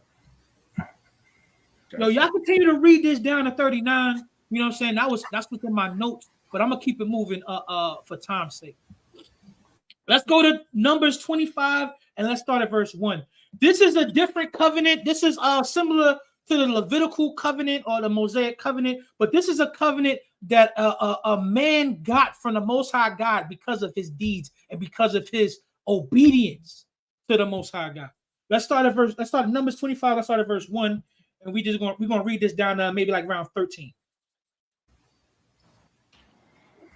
Numbers 25 from the top. And Israel abode in Shittim, and the people began to commit whoredom with the daughters of Moab. So this goes back into Balaam and Balak. I think we talked about this recently. This goes back to Balaam and Balak, the first actual psyops that they did. This goes back to where they literally was bringing women in. They learned that as long as the children of Israel don't violate God's commandments, they can't be cursed. You can't do nothing to them. But as long as they break the laws of God, we can get in there. So what they did was they started bringing women around, you know what I'm saying, so the children of Israel could sleep with their women. Let's continue to read. And they called the people unto the sacrifices of their gods, and the people did eat and bow down to their gods. Yo, not only their women, but their gods. We was there with the Most High God. Well, you know, the power of the Most High God. We was there with him. But yet we want to go after other nations' gods. This is what we dealing with today. Continue to read. And Israel joined himself unto Baal Peor. Baal Peor. This is also a god. The word Baal means useless. You know?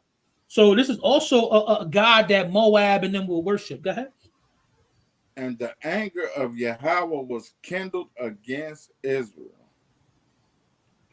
And Yahweh said unto Moses, take all the heads of the people and hang them up before Yahweh against the sun, that the fierce anger of Yahweh may be turned away from Israel. Yo, understanding what the Most High God told Moses to do. Cut their heads up and hang them on the wall. Put them on spikes. We will look at it like, yo, what's wrong with these people? These people are evil. We walking around into a city, see heads everywhere. Most High God told them to do that. You see that, right? I'm just pointing it out to y'all. Y'all think about it's evil or not. Y'all think it's evil, but the Most High God said it. So how evil really is it? The people who violate the Most High God's word have to die. And once we grasp that concept, we be in a different mind space. Whether it be your children or your mom. Let's continue to read. Let that sink in. And Moses said unto the judges of Israel, slay ye every one his men that were joined unto Baal Peor. Don't give him grace. Don't ask him, yo, change your ways. He said, kill him. I know people don't like to see this, but the Bible say what it say. We teach the Bible. It say what it say. You can't get around the death of these people, the murder of these people because of their disobedience to the Most High God. Kill somebody right then and there because they had sex and they pulled out. If y'all don't know that account, we can touch on that later too, another time. You know. If you know, you know. He killed somebody right then and there. But let's continue on, man.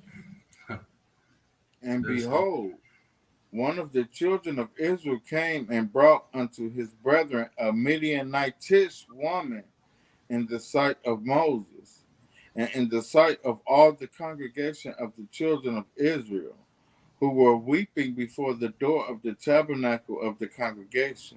Yo, literally, these dudes was wild. They bringing women right in front of Moses, like, yo, what up, Moses?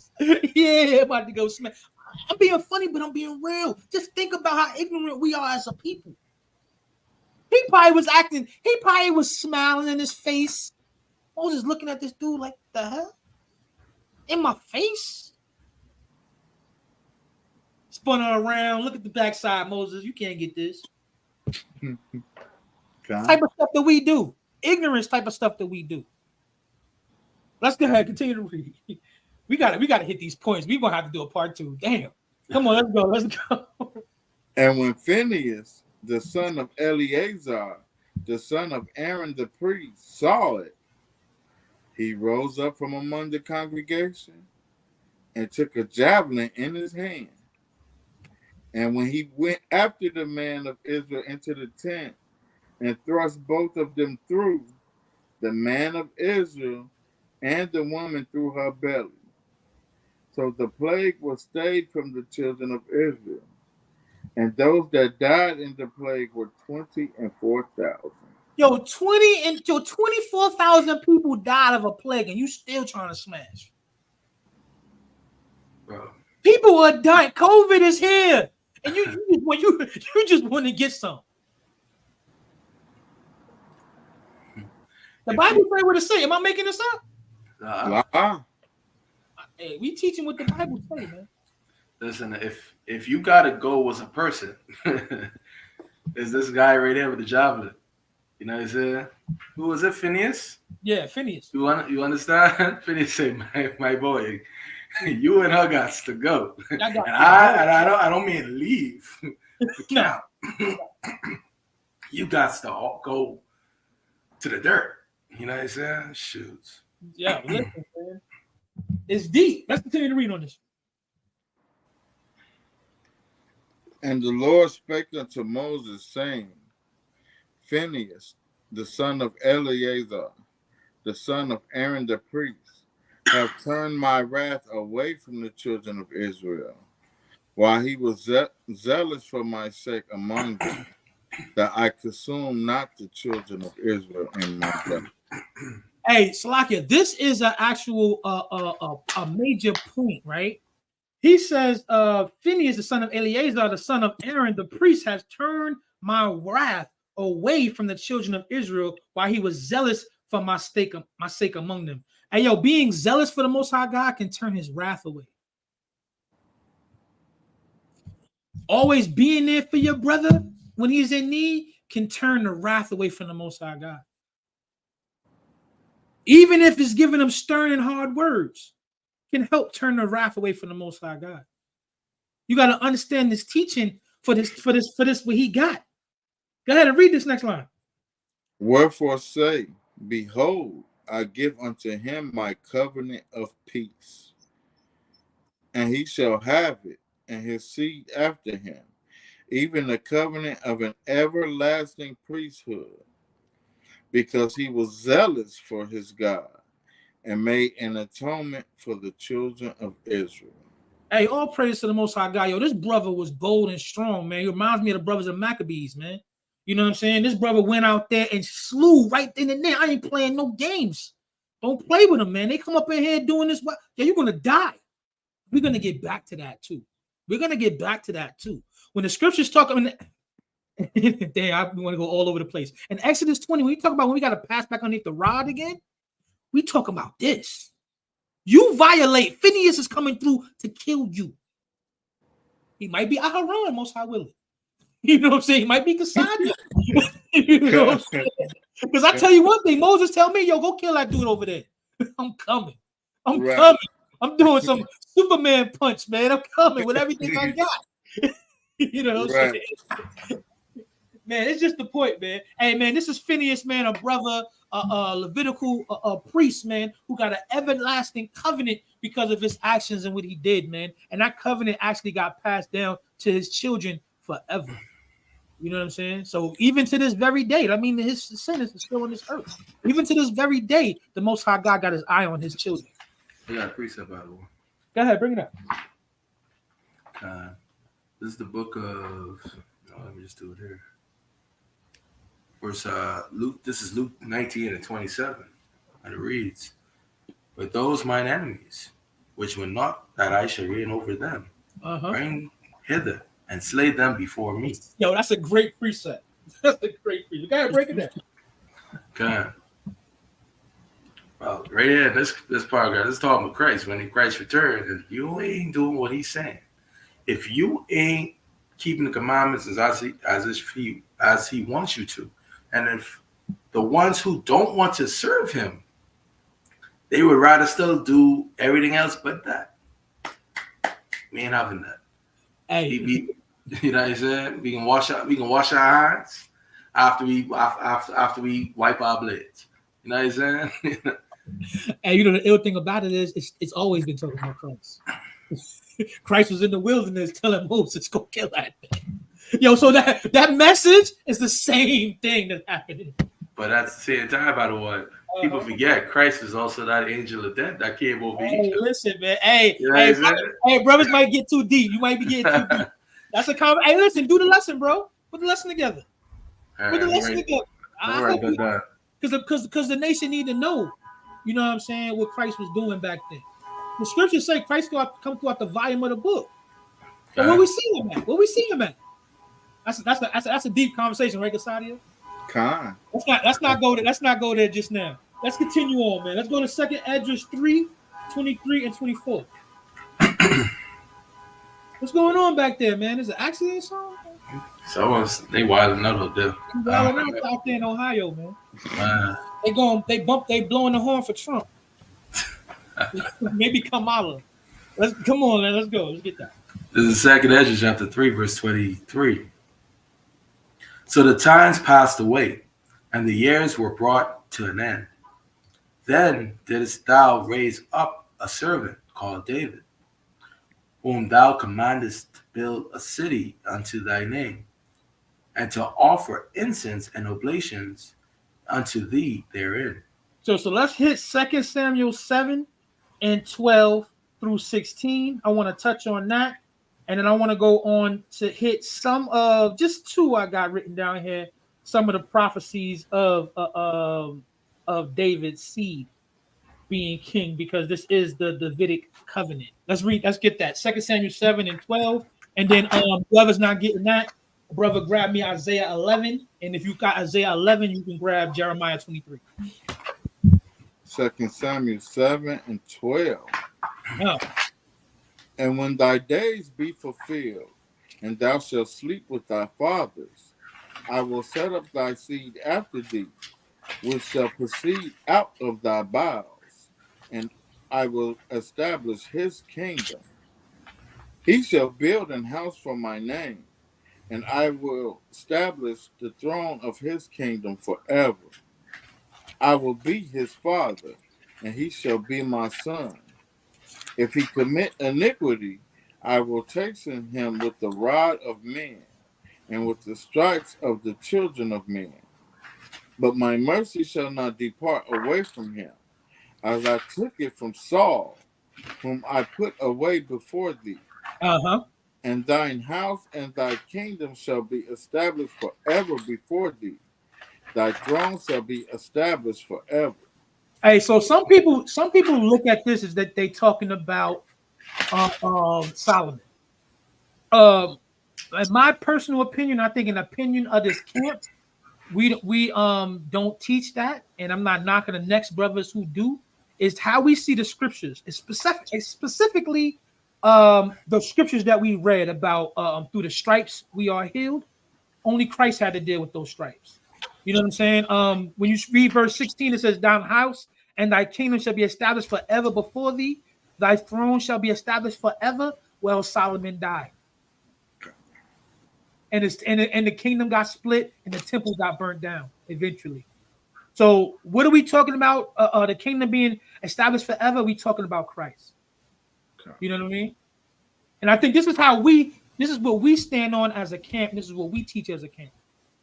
You know what I'm saying? I'm not knocking the next brother, so I want y'all to understand that. But when you're dealing with AHOS, we see it like this, that this descendant of David is Christ. So with that being said, let's hit Isaiah 11, 1 through 5, and Jeremiah 23 and 5. This is Isaiah chapter 11, verse 1. And there shall come forth a root, and there shall come forth a rod out of the stem of Jesse, and a branch shall grow out of his roots.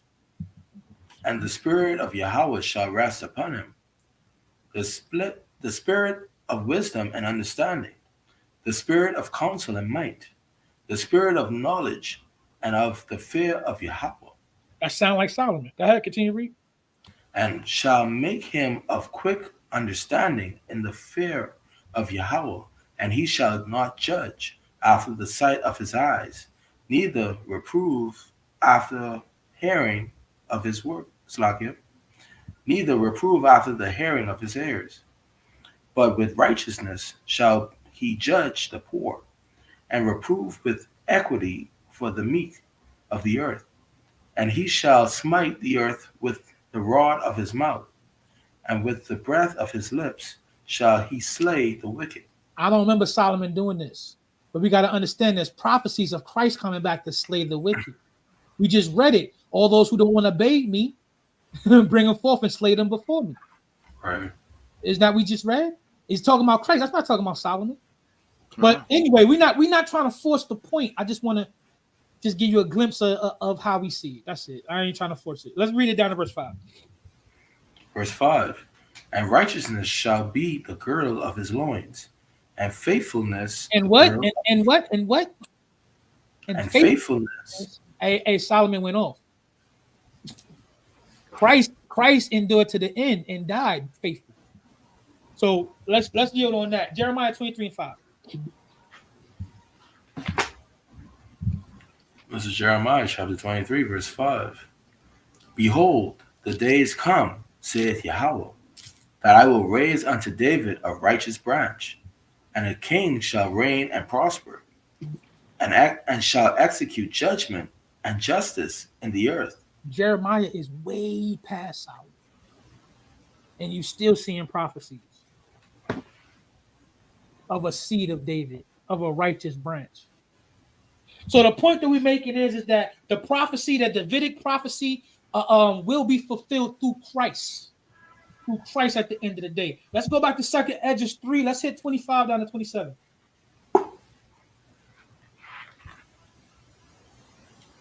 Second Esdras chapter 3, verse 25. When this was done many years, then they that inhabited the city forsook thee, and in all things did even as Adam and all his generations had done, for they also had a wicked heart. We're right back to having a wicked heart. What's the point of these covenants if we're going to continue having this wicked heart? It goes back into Abraham. Circumcision of the heart. Matter of fact, do me a favor. Give me Deuteronomy 10 and 16. Hit that for me real quick. We always had a wicked heart going all the way back to Adam.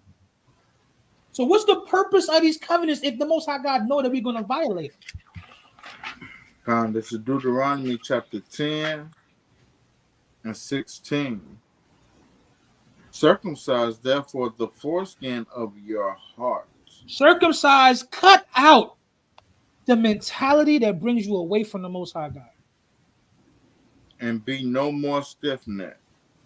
Be obedient. Stop doing your own thing, thinking that you wiser than God, wiser than the power of the Most High God.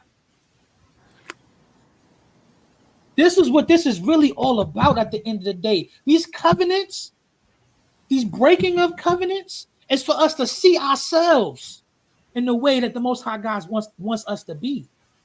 Obedient. How many times you gonna make the same mistakes over and over again? You know what that's called? Y'all know what that's called? Breaking the same thing over and over. Insanity. Say it again. Insanity. That's what it's called. So we keep violating these commandments. We keep breaking these covenants. We would be insane to think that we got a promise with the Most High God. Right. We would be insane to think that our God, the Most High God, is our God when we don't do nothing for Him. What are we doing for Him? For Him to do something for us. That's like a woman who just always wants something. A man, a woman, I'm just using as an example, who just always got their hand out. Always, always, always, but they can never do nothing for you. Yo, let's what was we at? Second address. Yo, let's hit Matthew 1:1. Did we read over down 27? No, read 27. Read 27 real quick. Okay, verse 27. And so thou gavest the city over into the hands of thine enemies. So going through what happened throughout the history, we understand that we was captured, literally captured. The Syrians took over the northern kingdom, and then the Babylonians took over the southern kingdom. You know what I'm saying? We got taken. The city was burnt down. Most High God blessed us and allowed us to reestablish that. We had prophecies in Daniel about Christ. And let's hit Matthew 1:1 and then John 7:42 real quick. And we almost finished this lesson. Wow, damn, we really not, but we are. I'm gonna hit what I'm gonna hit, man. I'm gonna hit what I'm gonna hit. I don't know why you come faking this out of one. Listen, bro. Anyway, let's read that. Matthew 1:1, and then go to John 7:42, and I want Psalms 132 and 11. This is Matthew 1:1. The book of the generation of Yahweh Mashiach, the son of David, the son of Abraham. This is what we're talking about, right? This is the generation. We've been through this already when we dealt with the virgin birth. We broke down what this generation actually means.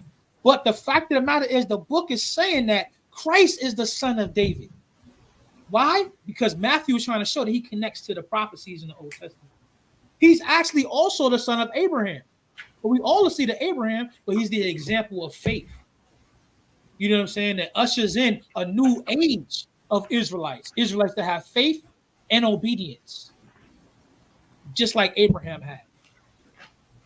Let's hit John 7:42 real quick, and then Psalms 132 and 11. John 7:42. 7:42.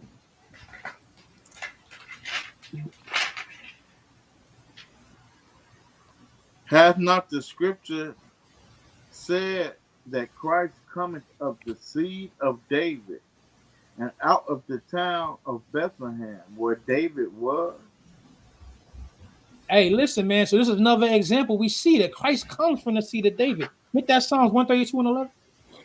This is the book of Psalms, chapter 132, verse 11. Yahweh had sworn in truth unto David, he will not turn from it. Of the fruit of thy body will I set upon thy throne. If thy children will keep my covenant and my testimony that I shall teach them, their children shall also sit upon thy throne forevermore. Forevermore. It's a condition, keeping the commandments of the Most High God, to be able to sit in that position that Christ is going to sit in, because he actually kept the commandments. Give me Acts. Go to Acts real quick. Let's see if I want this still. Don't really need this. All right, so we're gonna keep it moving. Let's go to 2nd Esdras 3 and 28 through 36. Let's finish that out. Kasaja, go to Jeremiah 31 real quick. As a matter of fact, I don't even want to deal too much with that. Let's go to Ezekiel 20. After we read this in Ezra, we're going to go Ezekiel 20. Then I want to bring something else out to y'all before I allow y'all to continue on with the rest of y'all Sabbath. All right, this is the book of 2nd Ezra, chapter 3, verse 28. Are their deeds then any better that inhabit Babylon, that they should therefore have the dominion over Zion? Understand, if y'all stayed here from when we first started talking about this, open up this class, Ezra is complaining about all of the different things that's happening in Babylon. He's seeing the world. It's very close to what we see in 2nd Esdras 6 and 54, and says, yo, don't we have an inheritance with this world? Why are we underneath the heathen? You know what I'm saying? And this is something very similar that he's saying. Read that verse again. Are their deeds Are their deeds then any better that inhabit Babylon? Talking about the Babylonians, that they should therefore have the dominion over Zion? why these people who so wicked gotta have dominion over us? They having gay sex, they messing with animals and donkeys, and they in the bushes, and you know what I mean? They doing all men is dressed up acting like women. They got all types of confusion of stuff happening over here. Why do they get to have this and we gotta be in servitude? This is what he's saying. Go ahead. For when I came thither and had seen impieties without number. Oh, what verse you want? 29. Come on. When I came thither and I have seen impieties, go ahead. Impieties without number, then my soul saw many evildoers in this 13th year, so that my heart failed me. For I have seen how thou sufferest them sinning. How you allow them to continue to do all these abominations and sins. Go ahead. And hast spared wicked doers, and hast destroyed thy people, and hast preserved thine enemies, and hast not signified it.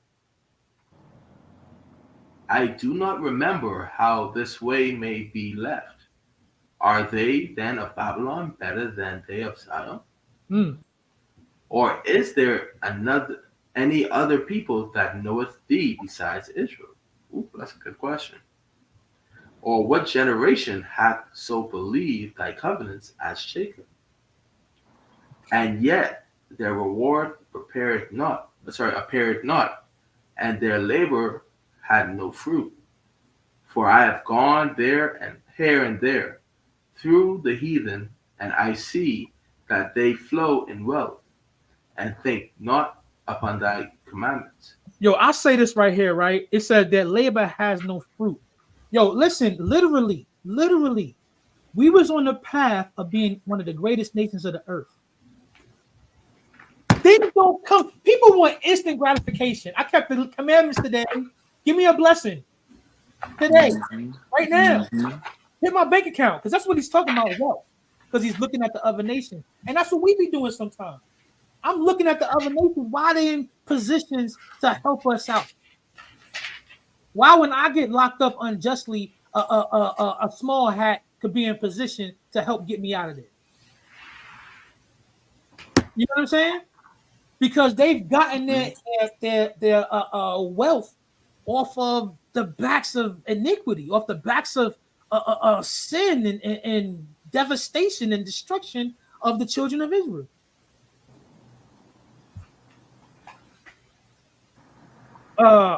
Where we at? We in verse 34. Okay. Yo, this right here is deep. That 33 is deep, but let's continue to read down. Okay. Verse 34. Weigh thou therefore our wickedness now in the balance, and theirs also that dwell in the world. And so shall thy name nowhere be found but in Israel. Hey, listen, if it wasn't for us, none of the other nations would be even talking about the Most High God. Right.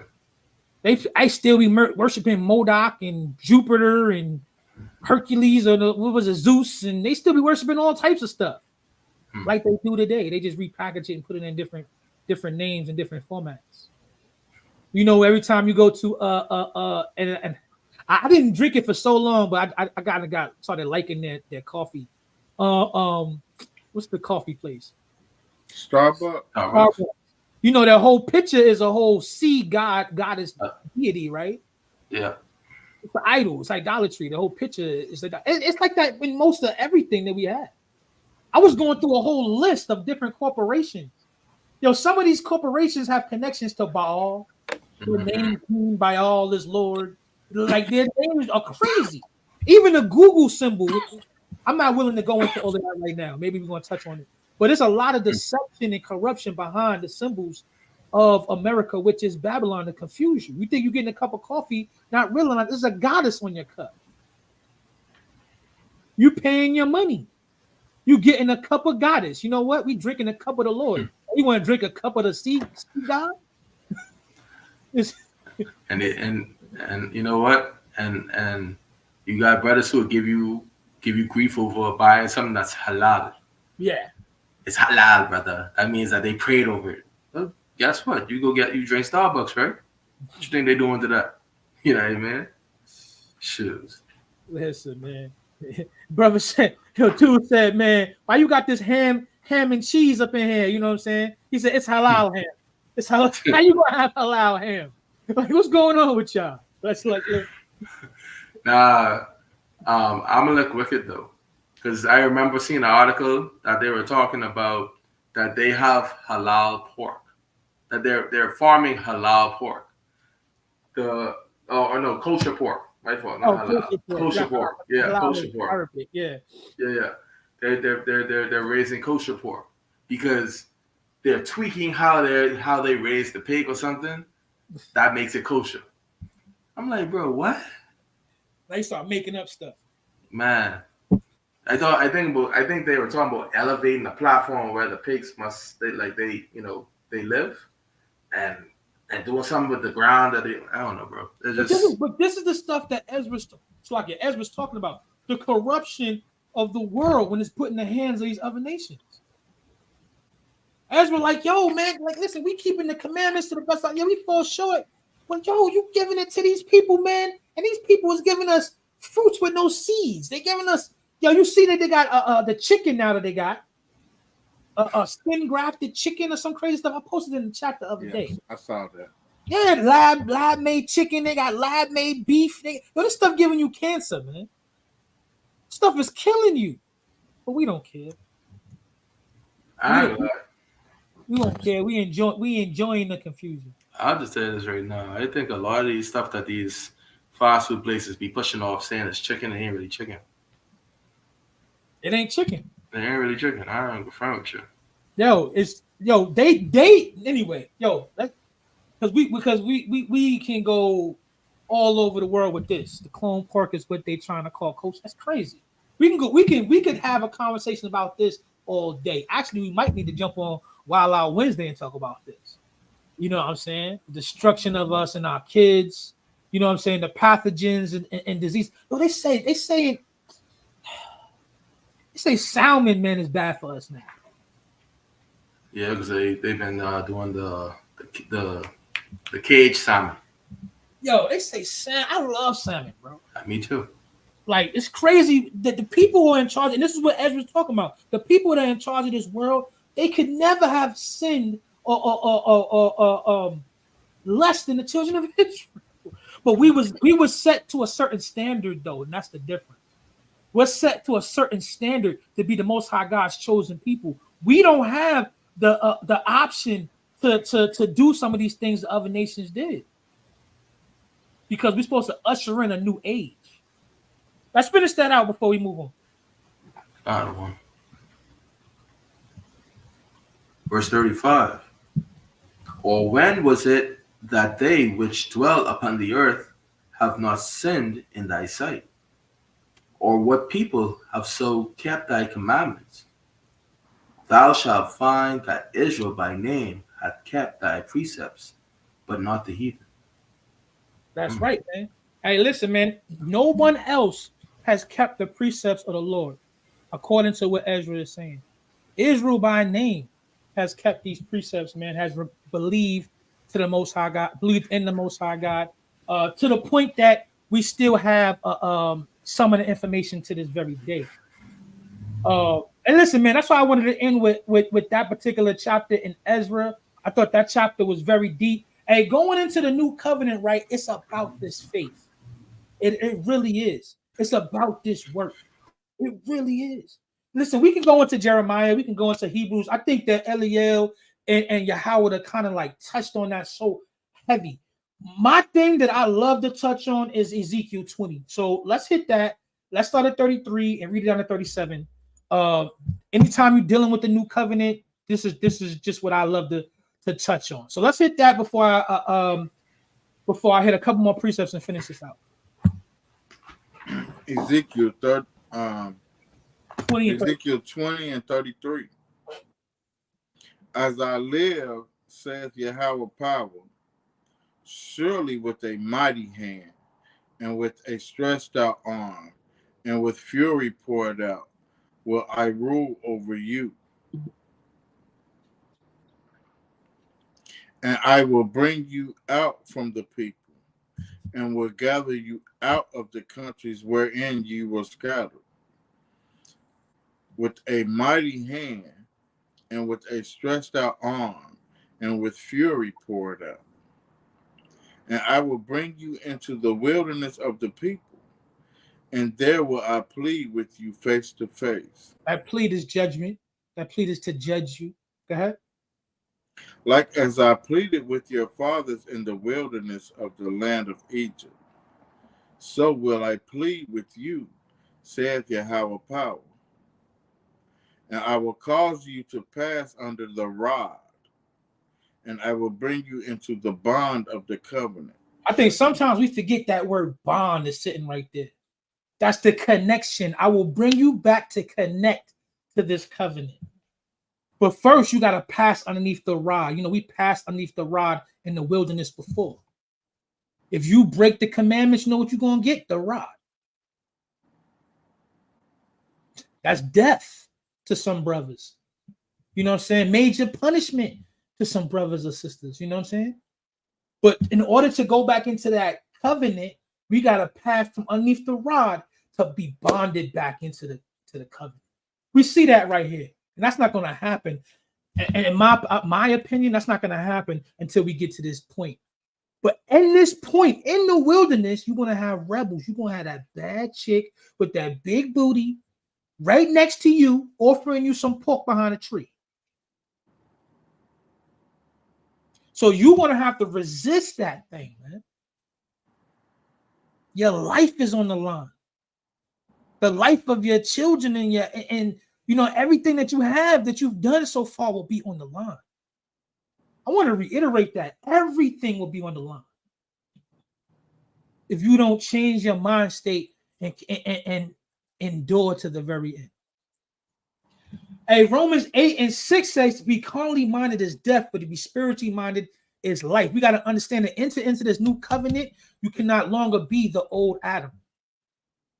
You have to follow after the example of the new Adam, which is in the spiritual form. The first man in the new kingdom or the new heaven and the new earth. When I say first man, he's leading us for sure, but he'll be above all men. Underneath one is the Most High God. Let me hit Isaiah 20. Matter of fact, I'm gonna go to Isaiah 54:17 for me. Let me read this real quick. Isaiah 26:3 says, thou will keep him in perfect peace, whose mind is stayed on thee, because he trusted in thee. Verse 4 says, trust ye in the Lord forever, for in the Lord Yahweh is everlasting strength. Amen. The Most High God is everlasting power, everlasting strength, everlasting wisdom, and everlasting love for his chosen people at the end of days. You know, there is one more covenant that I'm going to touch on. And it's going to be, I don't want to say it's going to be quick, but it's going to be quick. You ain't going to say too long. It's the covenant of peace, the everlasting covenant of peace, right? To hit that Isaiah 54:17 real quick. Isaiah 54:17. I'll run through these precepts. No weapon that is formed against thee shall prosper, and every tongue that shall rise against thee in judgment thou shalt condemn. This is the heritage of the servants of Yahweh, and their righteousness is of me, saith Yahweh. Yo, the heritage of the servants of the Lord is no harm will come to us. There's nothing anybody can do. Nothing anybody can say. Yapping, that talking, it's nothing. It can't phase us, man. It won't even, man, we look at it like a fly buzzing around. It's annoying. Get out of here. It's not doing nothing. They can hit us with nuclear bombs. Because there's no weapon that is formed against thee, the children of the Most High God, that will ever prosper. You know? And this goes back to what they was trying to do by cursing the children of Israel. It's also a weapon. Remember the words the scripture says? Mm-hmm. Can you curse the children? No, you can't curse the children of Israel because they mine, especially when we in compliance with the Most High God. So you got to understand that covenant of peace at the end of days We all will have his word in our inward parts. So that means nobody can touch us. If you make it through Ezekiel 20, if you make it through Hebrews 8 and 8, if you make it through Jeremiah 31 and 31, if you get that law in your inward parts, it's nothing they can do to you anymore. Don't matter if they give you fake food. My bad, bro. Don't matter if they, you know what I'm saying, trying to go after your pockets, want to cancel you. There's nothing that you can do to you. Let me get that Ezekiel 34 and 22. We're gonna read some more on that. Ben Yumyun, hold me Deuteronomy 28 and 1 for me. Ezekiel 34 and 22. Therefore will I save my flock, and they shall no more be a prey. And I will judge between cattle and cattle. And I will set up one shepherd over them, and he shall feed them. Even my servant David, he shall feed them, and he shall be their shepherd. So this is another going back into a prophecy. You know, you see that servant David. It's the same. If you link the scriptures up, it connects. He's talking about the descendant of David. At the end of the days, this is exactly what they're talking about. Continue to read. Matter of fact, hit 25 for me. And I will make with them a covenant of peace, and will cause the evil beast to cease out of the land. Who's the evil beast? We was talking about that earlier. The other nations, the heathens, the people that have been trying to attack us and kill us in many different ways, who's been conspiring against us, confederate against us. You know what I'm saying? The Most High God said, "Yo, I'm gonna get them out of there. I sent them in there because of your disobedience. I'm gonna get them out of there because of your obedience." Yeah. And they shall dwell safely in the wilderness and sleep in the woods. Yo, the wilderness is a place of safety for those who are obedient. Damn. But if you don't, it's a place of your destruction. Yeah. Go down to 30. I don't know if go to 37 for me in Ezekiel. Let me hit 23 and 24. And 26, because it's saying the same thing almost. Ezekiel 37 and 23. 37, 23, 24. Come on. And I want 26 too. Ezekiel 37, 23.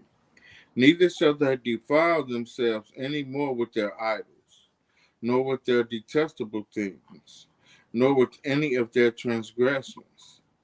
But I will save them out of all their dwelling places, wherein they have sinned, and will cleanse them.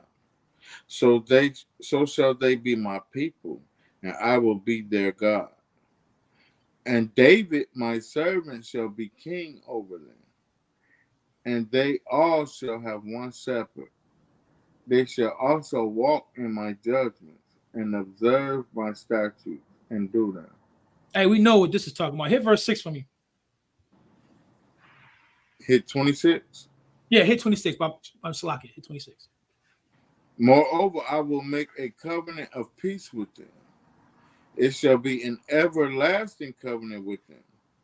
And I will place them and multiply them, and will set my sanctuary in the midst of them forevermore. All praise to the Most High God. So what we see in that Ezekiel 27 and 26, and that 37 and 26, and we see in that Ezekiel 34 and 25, a covenant of peace.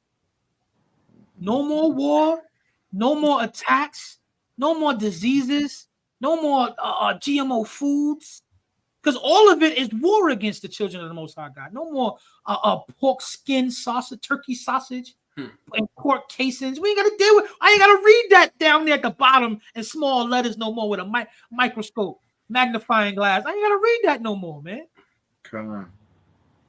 I ain't gotta, there's gonna come a day when I ain't gotta pray, I'll be a Yahweh, forgive me for anything unclean that I partake. It's gonna come a day that I ain't never gotta do that no more. This is talking about a covenant of peace, man. Let me hit 54 and 10 in Isaiah. And then I want that Deuteronomy 28:1. Let's see what it looks like. Down to 14. Then I'm gonna yield off that, even though I do got more.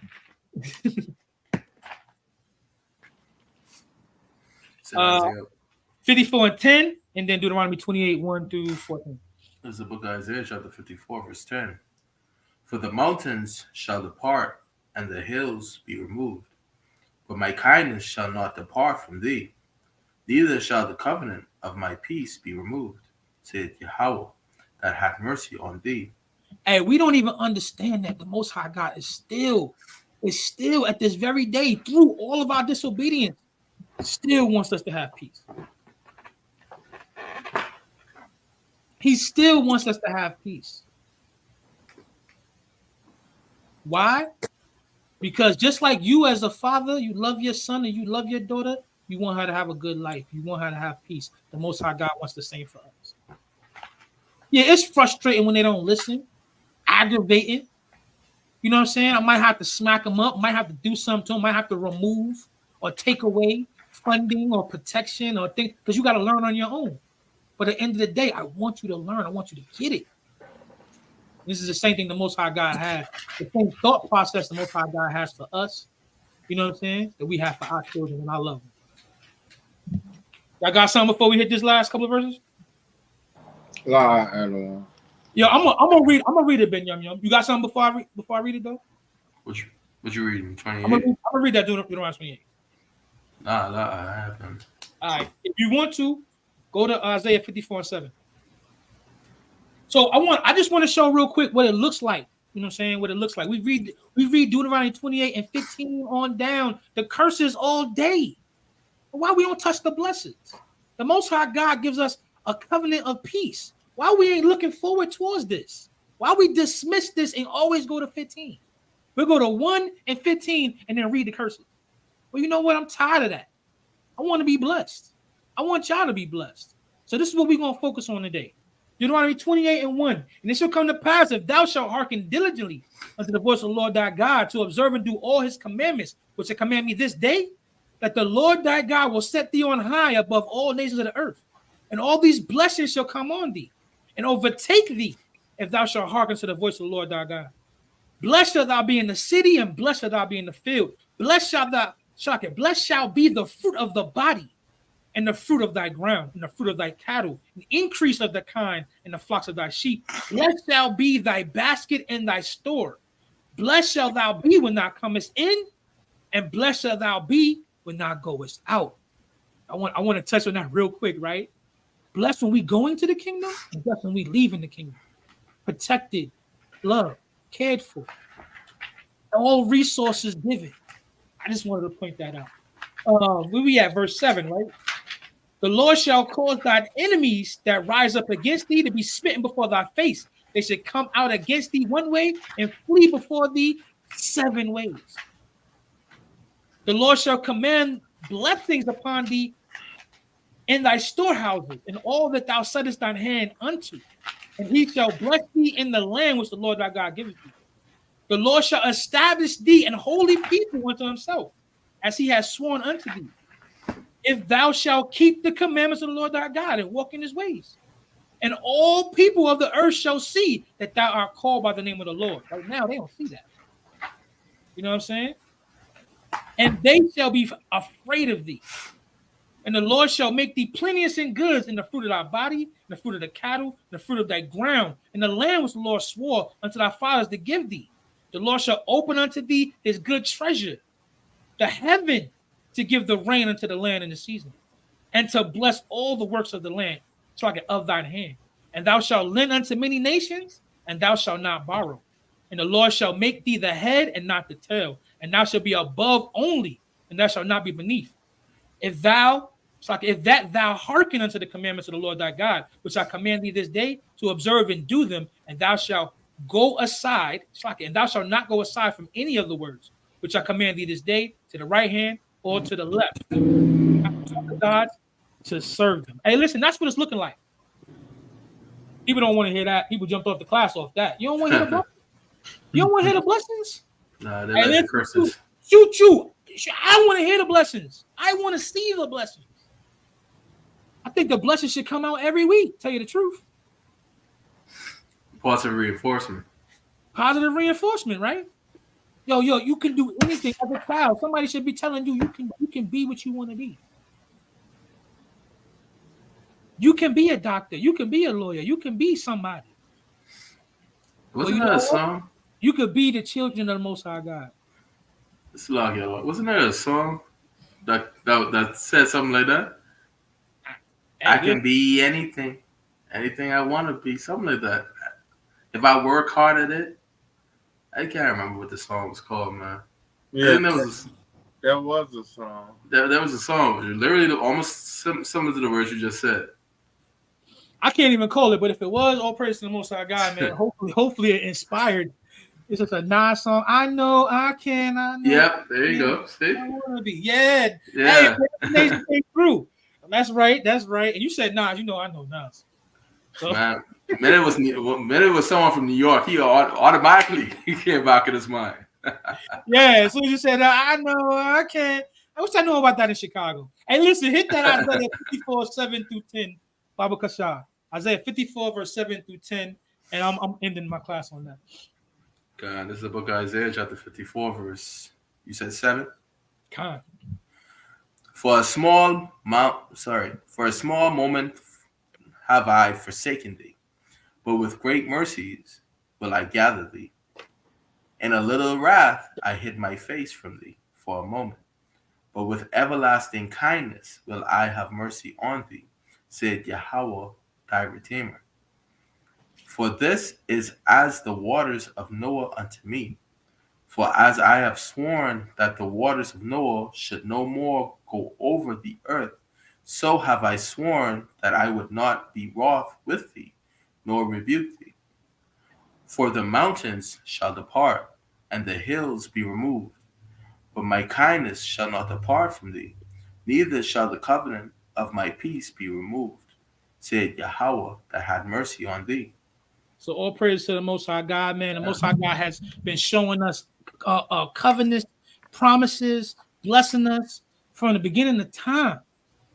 You know what I'm saying? And through all the different situations we've been through, we're no longer going to continue to be in insanity. We're going to change the narrative. You know what I'm saying? We're going to follow the Most High God. We're going to try to be better in this generation and the generations to come until we can actually know for a fact that we can be better in the kingdom. Hey, man, all praise to the Most High God, man. Y'all got something? Nah.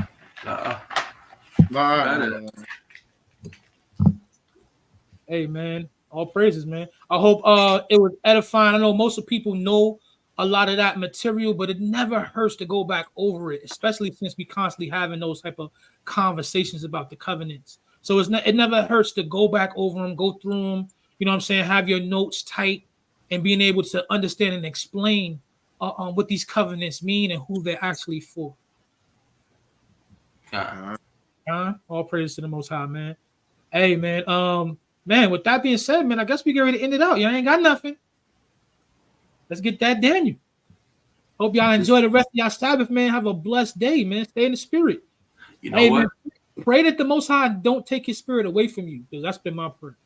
You know what I want? Give me the book of Daniel 7:18.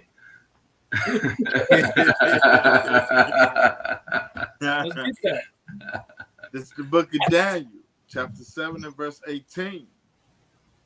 But the saints of the Most High shall take the kingdom and possess the kingdom forever, even forever and ever.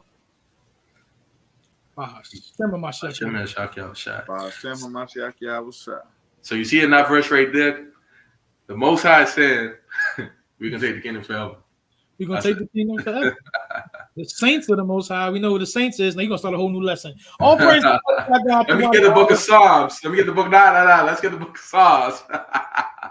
Hey, listen, man. All praise to the Most High God, man. Hey, listen, Romans 9:4, right? It says, who are Israelites to whom pertaineth the adoption and the glory and the covenants and the giving of the law and the service of God and the promises. It all pertains to us. All praise to the Most High, man. Enjoy the rest of y'all Sabbath, man. Stay blessed, man. Stay in the spirit. Shalom, family. Shalom. This is not a test.